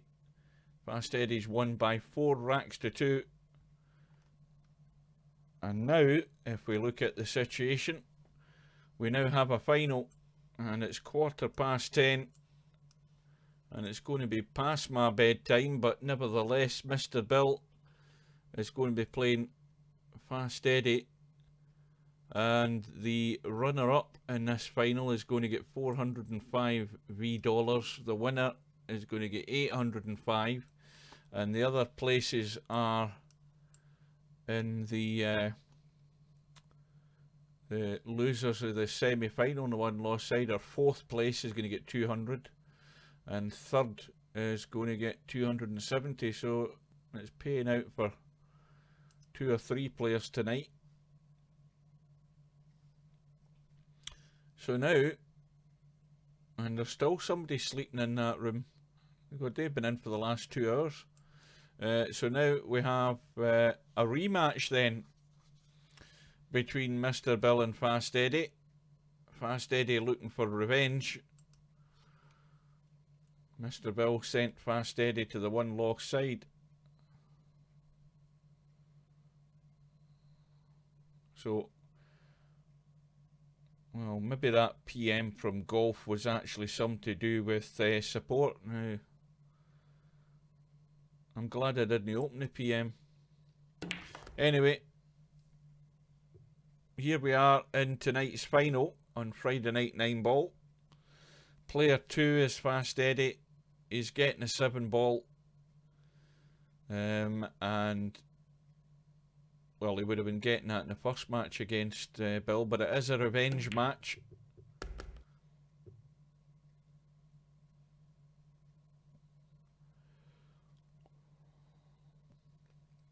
Table once again here, wide open. Can't see where there's going to be a problem. It's just about getting out of shape that's causing the problem. And, well, he's done his best to get himself out of shape. I don't know whether he can make the potting angle on that night. 5. Nope, he's going to jump it. And and in goes the 9 as well. There's a bonus. There is a bonus to start the first rack, or show up the first rack.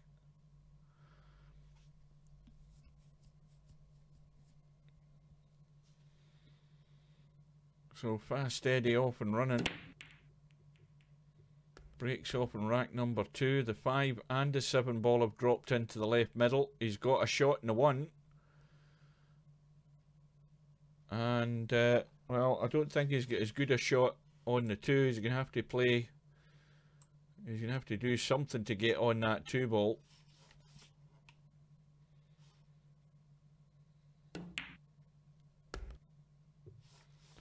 And it looks as if it's going to be the combo. This isn't a difficult combo.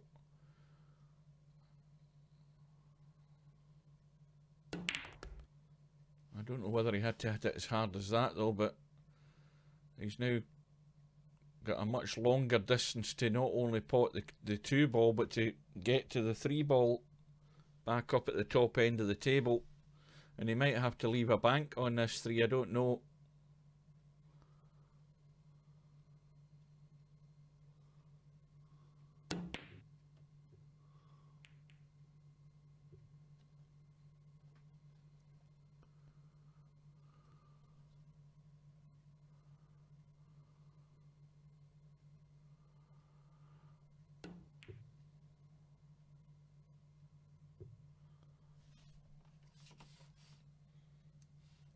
Well, it's thin, but it does go, and it's off the rail.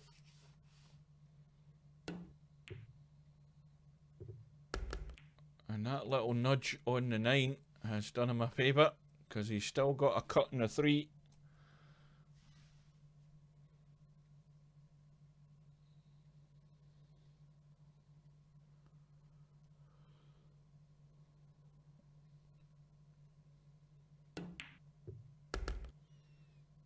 And that's going a bit too far. It's going square in the 4.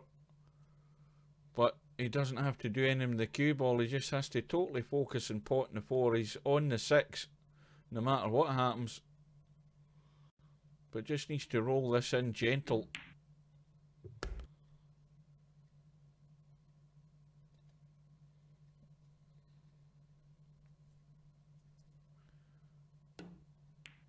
So just a roll in the 7 for 2-0.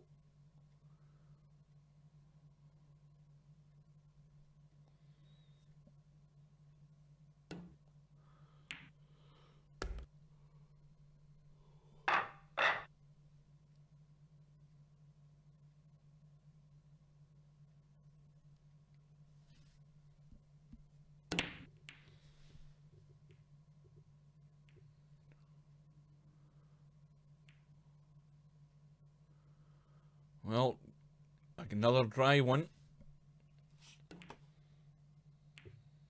And Bill running for cover. And that's not that difficult to hit, because the angle can be made off that top rail just in the left hand side of that diamond past the 6 ball to make the kick on the 1. And you never know, he might be able to just kick it into the pocket. Or he could also get lucky and leave Bill hooked behind one of these balls here at the bottom end of the table. Well, that's unbelievable how he managed to squeeze past the 1. Now, what does Bill do? Because again, the 4 and the 7 are tied up. The 3 ball, what the hell ball is that? Aye, that's the 3 ball, is tied up with the 8. So there's you know, it's not conducive to actually helping the run out. So the question is whether he's going to look to, well, even now the position he's in, he's got no shot in the 3 from here. And probably looking to just try and hide behind the 9 ball here. I don't know whether he's got a good enough angle to do it. Well, that's what he's trying. But he's found the gap, so... But that's now opened everything up. So the first mistake is going to cost somebody the rack here, you would think.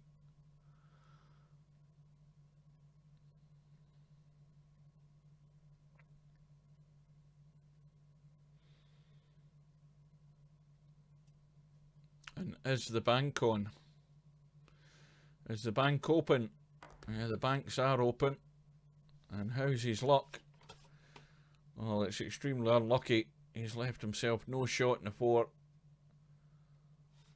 And now, well, again, it's not a problem in kicking the 4. It's just how lucky you get when you kick it as to whether it's going to end up safe.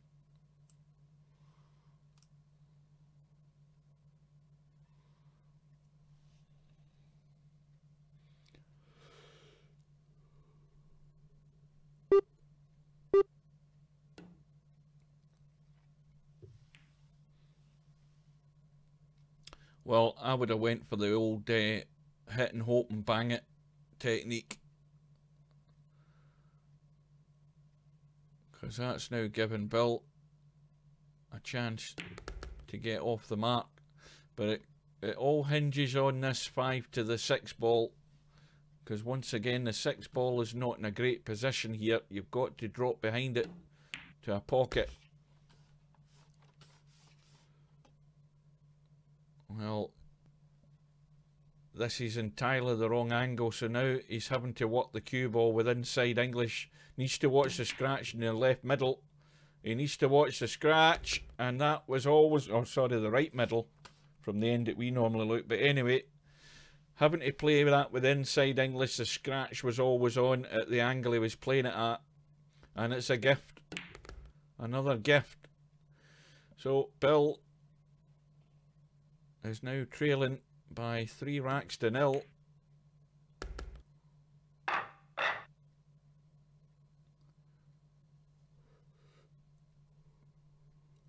And now he's got some work to do.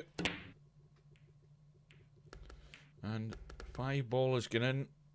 Oh, the other one that's when there's a couple of balls in, but the cue ball has also gone in, so it's another chance with ball in hand for Bill. And this time he's got to clear this up. Can't afford another mistake. Especially with ball in hand, you've got to take it out.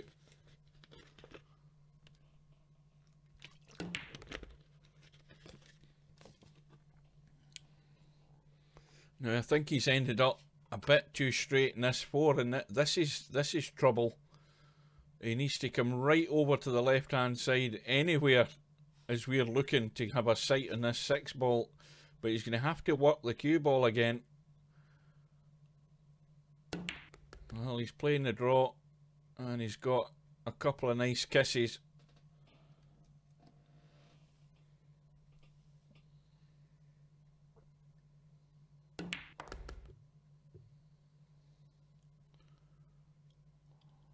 Well, now he should be off the mark.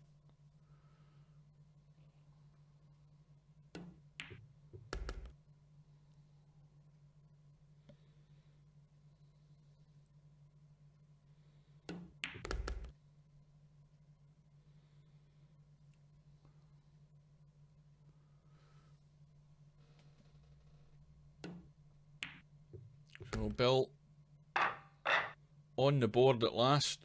And with the break, trailing 3-1, and the 9 ball has gone in, it will get respotted. The 6 ball has gone in,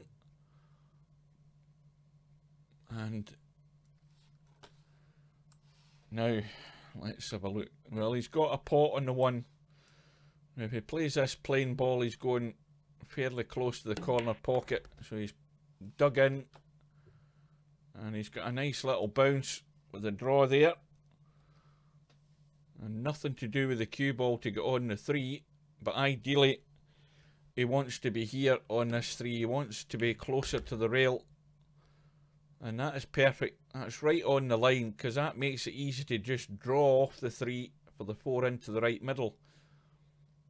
Or he could really draw and play the 4 long, whatever he's happy with. But you see, that's also the problem. The problem in Virtual Pool 4 is when you start hitting those firm shots, if you don't get them pristine, these pockets will just throw the ball out when they start rattling in the jaws. And, well, this could be a crisis developing here for Bill.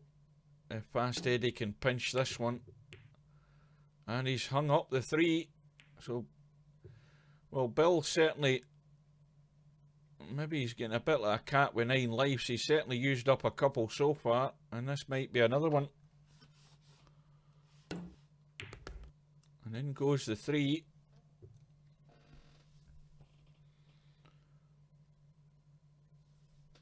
Well, this doesn't look that good, does it? And this is one of these ones where you've got to pick that potting angle. It's not easy to judge when you're close to the object ball. He's judged it well. In it goes.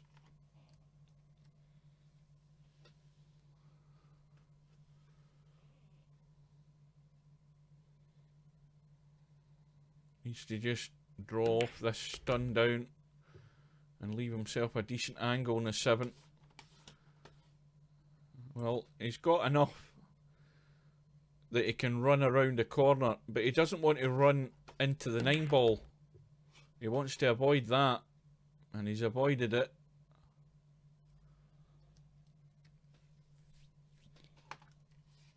Now let's look at that. Well, that's off the rail, so plenty of room to manoeuvre the cue ball as long as he doesn't find a pocket. Well, unbelievable. He's hung the 8. Well, this still isn't over. These are difficult to judge the pace. But he's got a big, big margin of error here to draw this cue ball up for the 9. Where's the cue ball going? Oh, that could have been nailed to the point of that pocket there, but he's got away with it. But it's one that's escaped there from Bill, and that really should have been on the board. And now he's back to trailing by 3. So now he's got a crisis in his hands. And the 5 ball, well, that seriously thought about going in. But it's hung up. And Bill comes to the table with no real shot. Try to thin cut the 1. Well, now, in this situation, you don't want to get yourself too desperate to be going for things that you really shouldn't be going for. You know, there's other ways to win racks than just going for everything. But looking at these balls, the way they're spread, it's the same thing. It's, you know, one mistake and it could cost. And that 5 ball going in has helped Fast Eddie have a shot in the 2.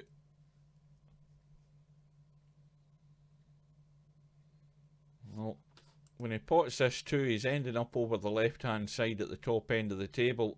At worst, he's going to leave a thin cut in the 3. It's a question of whether he gets over ambitious with this shot and tries to do too much with the cue ball.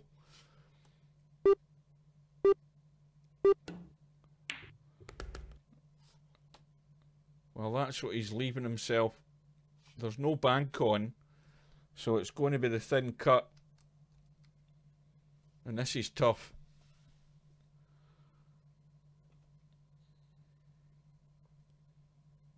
It's tough, but if he gets it, and with the right pace, he's surely got to have a shot in the 4.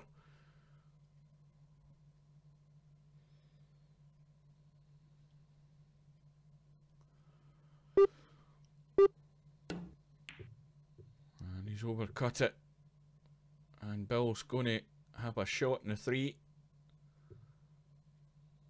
And this time, Bill has to get it. Fast Eddie only needs to the 7 ball.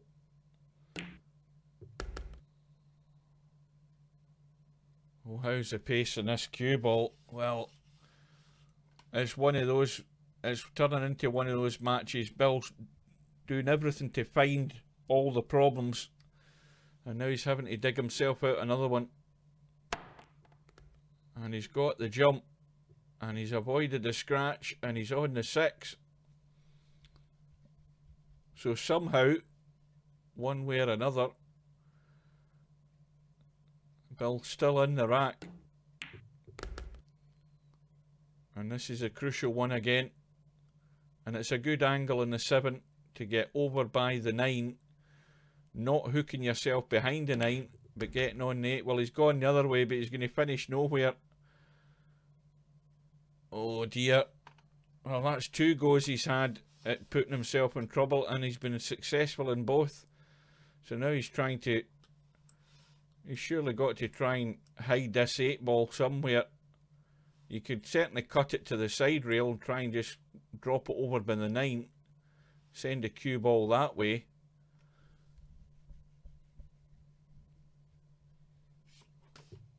Yeah, that's the problem. Difficult to judge. So Bill, well, the problems are all being created by himself at the moment.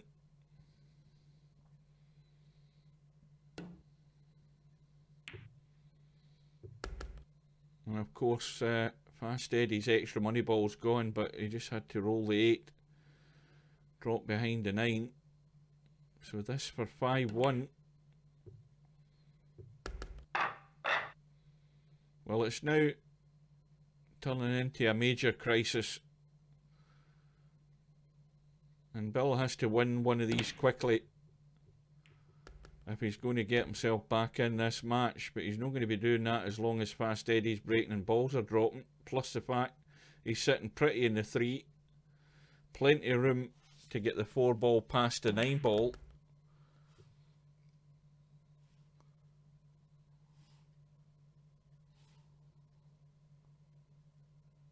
Loads of room down that rail.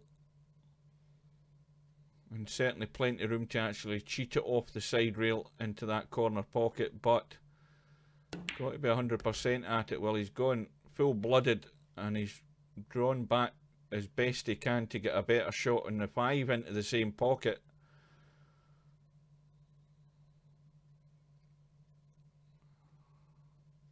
So just the 5, the 6 and the 7 needed. Oh, that's a disaster. I don't know how cute he was trying to get there. I think he was trying to... Well, I don't believe you get mouse farts with modern mice. Surely don't. I've never had one with a laser mouse. But anyway, the mistake's been made, and Bill has a gift opportunity here, provided he doesn't find himself doing something silly. And a simple enough 9 ball down the rail.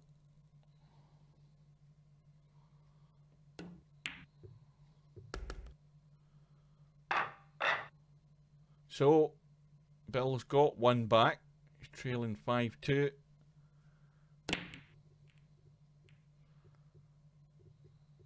But Bill can't seem to buy a ball in the break, I don't think. Nope, nothing's gone. And Nomas Alpha has managed to get his account fixed, because he's now a registered player, I notice, when he came into the room.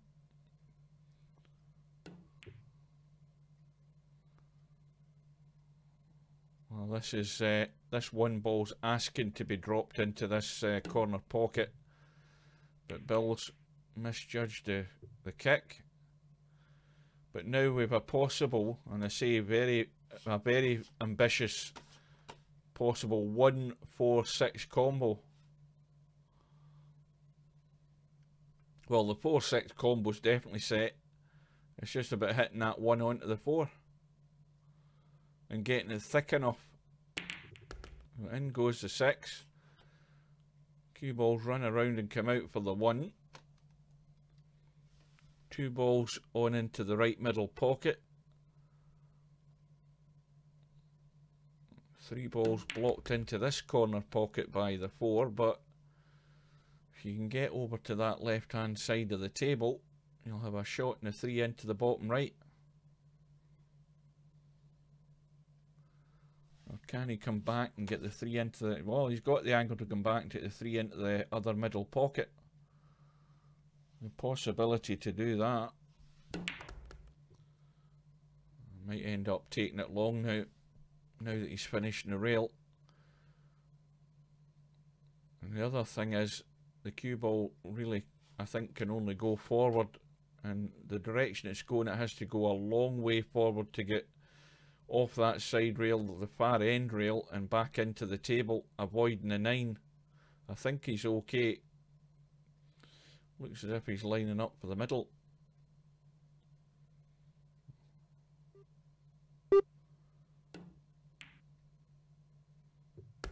That's nice pace, because that keeps the cue ball in the open. Now, has he got enough angle to avoid hitting the 8? I think he has, but still playing with a little bit of, maybe a bit of right inside English to check the cue ball back up to the right hand side. Needs to control the pace though. Where's the cue ball ending up? I think he's alright. Can still see the 5.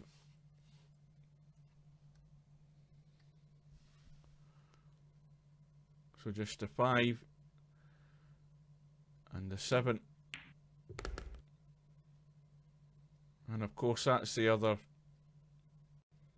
similar problem here for Bill, where he's giving away that a 7 ball, especially when you're giving away a 7 ball to somebody that can pop more than 1 ball. Once you're doing that, you're always struggling, especially when there's open tables. So Bill now trailing 6-2, and the 8 ball has gone in, and no real shot on the 1.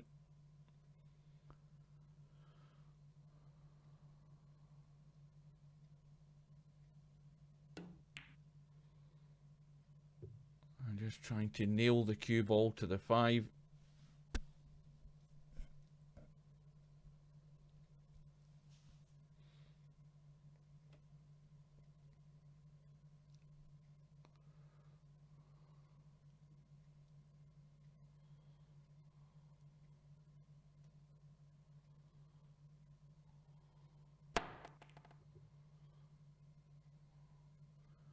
Well, Bill gets the jump and gets the hit, but all he's done is left a cut in the 1, and the only lifeline he's really got here is the 3 ball, being in no potable position.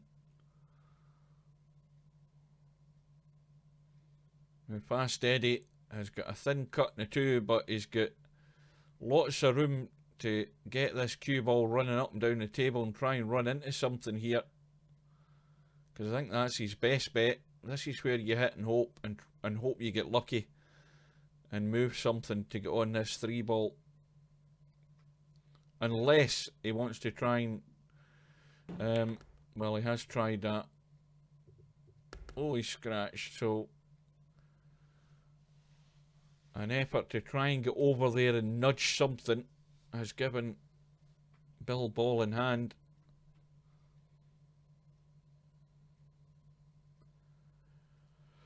Now that's a bit tight to try and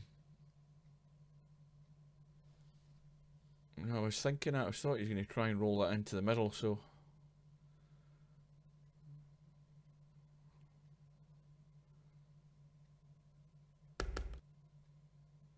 good angle to drop behind the 5.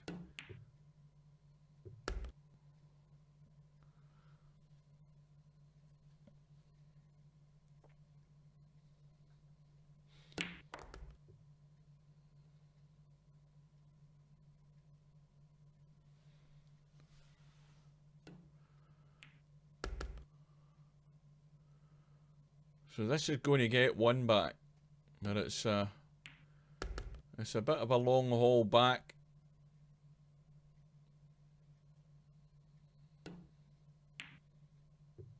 But you're still in it as long as your opponent's still needing more than one rack to win. So it's back to 6-3, and with the break, and this time I think the 3 and the 6 have went into the top left,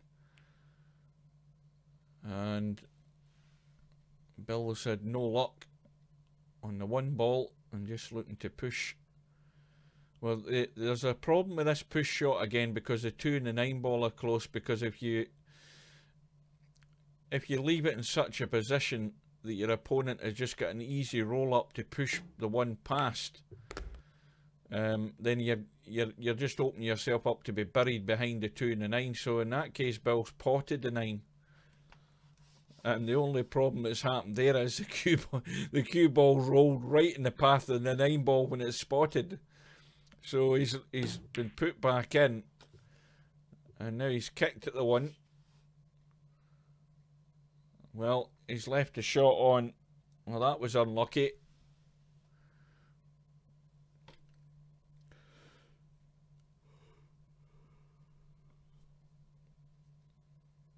Is there anybody still watching this? Because I think I'm the only one that's watching this. I should be in my bed. If there's nobody watching this, I think I'll go to my bed. Well, that's one that's got away. But it's running safe, I think. Is it? Oh no.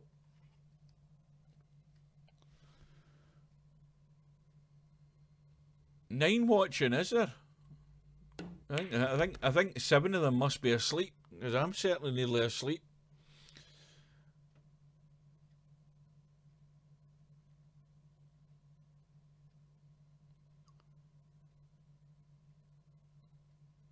Well, Bill has another chance here, and you have to say, where's the problem here?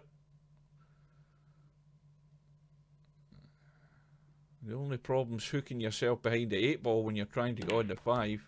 There's plenty of room.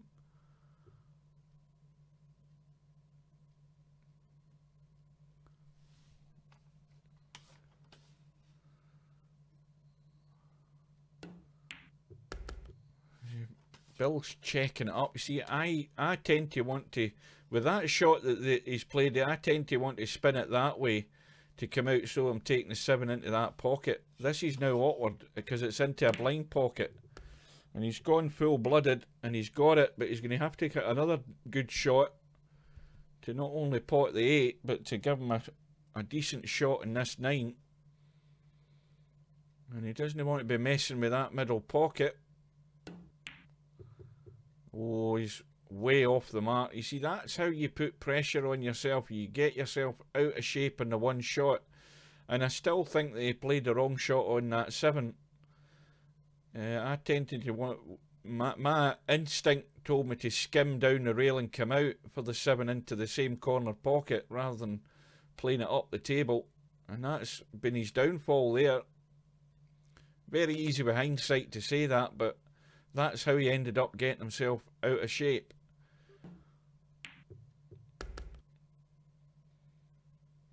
And that's that pace has been well judged, staring down a 9 ball, and it's going to be 7-3. Well, at least 3 or 4 of these racks have gone waywards here for Bill, because he's getting himself into trouble. And that rack there was a perfect example.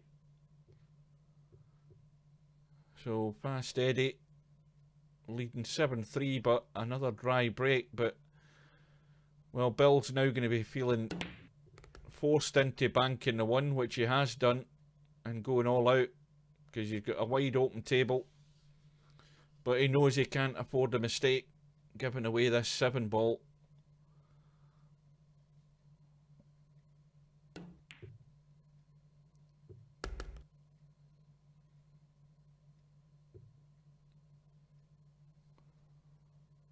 Now there is room to let the cue ball run and run that way and come up for the 4, because the potting angle he's got in the 3, but he's trying to roll it in dead weight. He's managed to do it. A bit more angle on this 4 than he would really like though.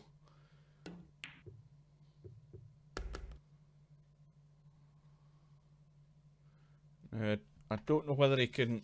What angles he got? Well, he's got the wrong angle in the 5. He's wanting to run away and he's drawn into the pocket. And, well, you maybe see what I mean now about digging a hole for himself. So he's found a way to get himself into trouble again there. And it's costing him dearly at the wrong time in the rack. Where Fast Eddie only needs to pot 2 balls. And he's got it done and dusted. So now it's 8-3 and Bill is proverbially up that type of creek with his paddle missing, if you know what I mean. So last chance saloon for Bill, and Fast Eddie has not only potted a couple of balls in the break, but he's staring down a 1-9 combo for the match, and in it goes. So it's all over. So I'm sure that was pretty painless for Bill. He'll probably feel it in the morning. But Fast Eddie wins Friday night 9-ball by 9 racks to 3. And with that, folks, I will bid you good night. I will thank you for your company. And I will see you again sometime. So take care. And we will see you soon. If I can find a way to shut this damn thing down. Right, see you later, guys.